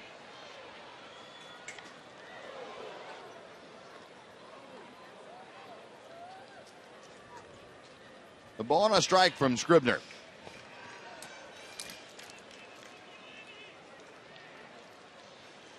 You know, Wash has extreme faith in his guys to take it back into the clubhouse, wash off the dirt from tonight, and come back tomorrow fresh and ready to go after him, play your best game possible, and see what happens. They'll be counting on Matt Harrison to try and tune it up. Matt looking for his 18th win of the year. The 2-1 pitch. And ball 3 sails high.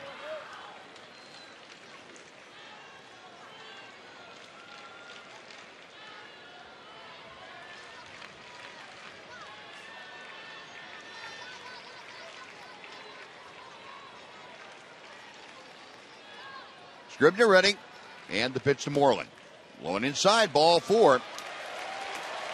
And with 2 outs, Moreland extends this ball game with the walk. And that'll take the Rangers back to the top of the order for Ian Kinsler.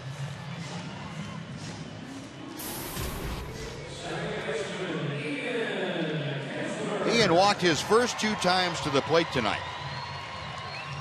Since then, he has grounded into a double play and grounded out to first.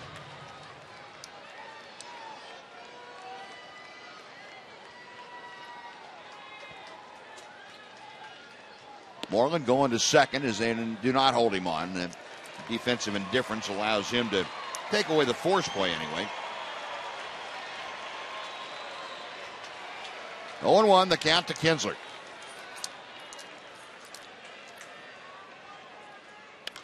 Breaking ball, and Ian pulling the trigger just a little too soon. What a play down there. That might have saved somebody a ball sandwich. Good reactions. Bring a glove, sit down there, and knows how to use it.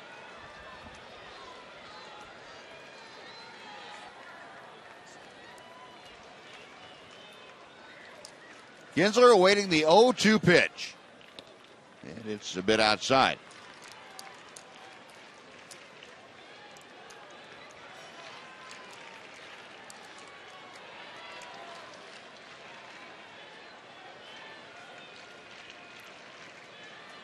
Scribner set to work. And the next pitch is pop foul. That will reach the seats down the first base side. Indians now have taken a 6-4 lead over the White Sox. Ooh, I'd like to hear Hawk in the bottom of the ninth. Playing the top of the ninth at U.S. Cellular. Yeah, he will. He'll be a little fired up. Yeah, they're on the verge of coughing up a fairly comfortable lead about 10 days ago. Detroit's won, White Sox lose. Detroit's in first place. Yep.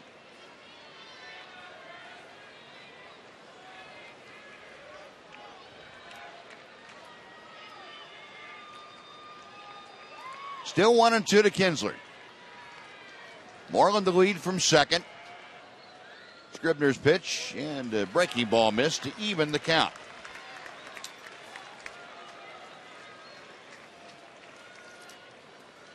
I'm not even going to try to go back and total up the number of pitches we've seen tonight.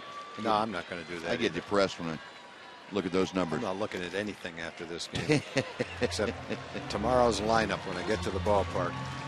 Chris Dyker just handed me his sheet. I think this is just one of several sheets. It only has about 300 pitches. Now, there's the other sheet. I go cross-eyed looking at that chart. Payoff pitch to Kinsler. Popped up foul. That will reach the seats over the third base dugout. Good thing about this game is it'll be over. We'll go to sleep. And before you know it, we'll be right back here waiting for tomorrow's game to start. Completely forgetting tonight. Yes, we will. 1 o'clock start tomorrow. Rangers Live hitting the air at 12:30. Again, the 3-2. And again, a foul ball.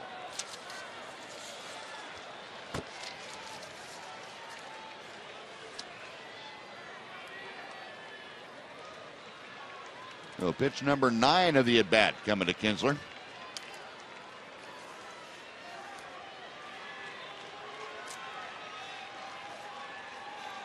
Scribner to the plate. He's just driving him crazy now. He's seen a lot of pitches tonight. Yes, he has. This is his 4th 3-2 count.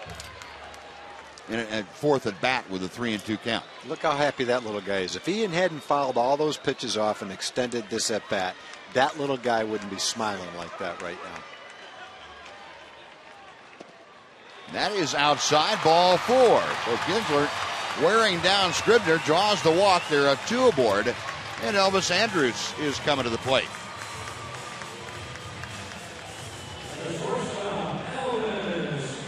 Bob Melvin and Kurt Young, the pitching coach, going to come out and have a little chat with Evan Scribner. Something about throwing strikes. Something about, have you forgotten what the score is? Ryan Cook, and I would imagine that Bob Melvin, last thing he wanted to have to do was get Ryan Cook up in this kind of a game. The last thing he wants to do, though, is turn this into a ball game, too. So he's putting one of his best guys out there right now. A couple of base hits, and all of a sudden, you get a little nervous over in the A's dugout. You know, the lead is 9-3 for Oakland. The Rangers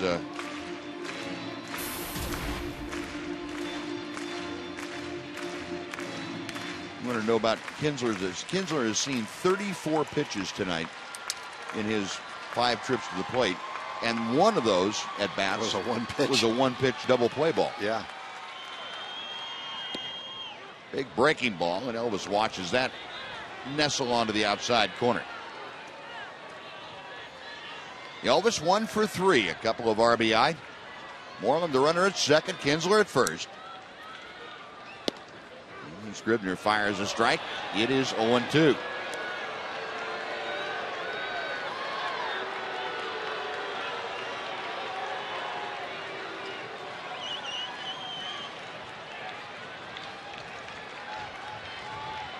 Scribner's next pitch. Breaking ball got him swinging. Now, after Young went to the mound, a 3-pitch strikeout, and the Rangers are finished for this evening. They strand 2. They left 8 in the ball game. The Athletics win this by a 9-3 final here at Rangers Ballpark in Arlington. John Radigan, Mark McLemore back to wrap things up for you right after this on Fox Sports Southwest.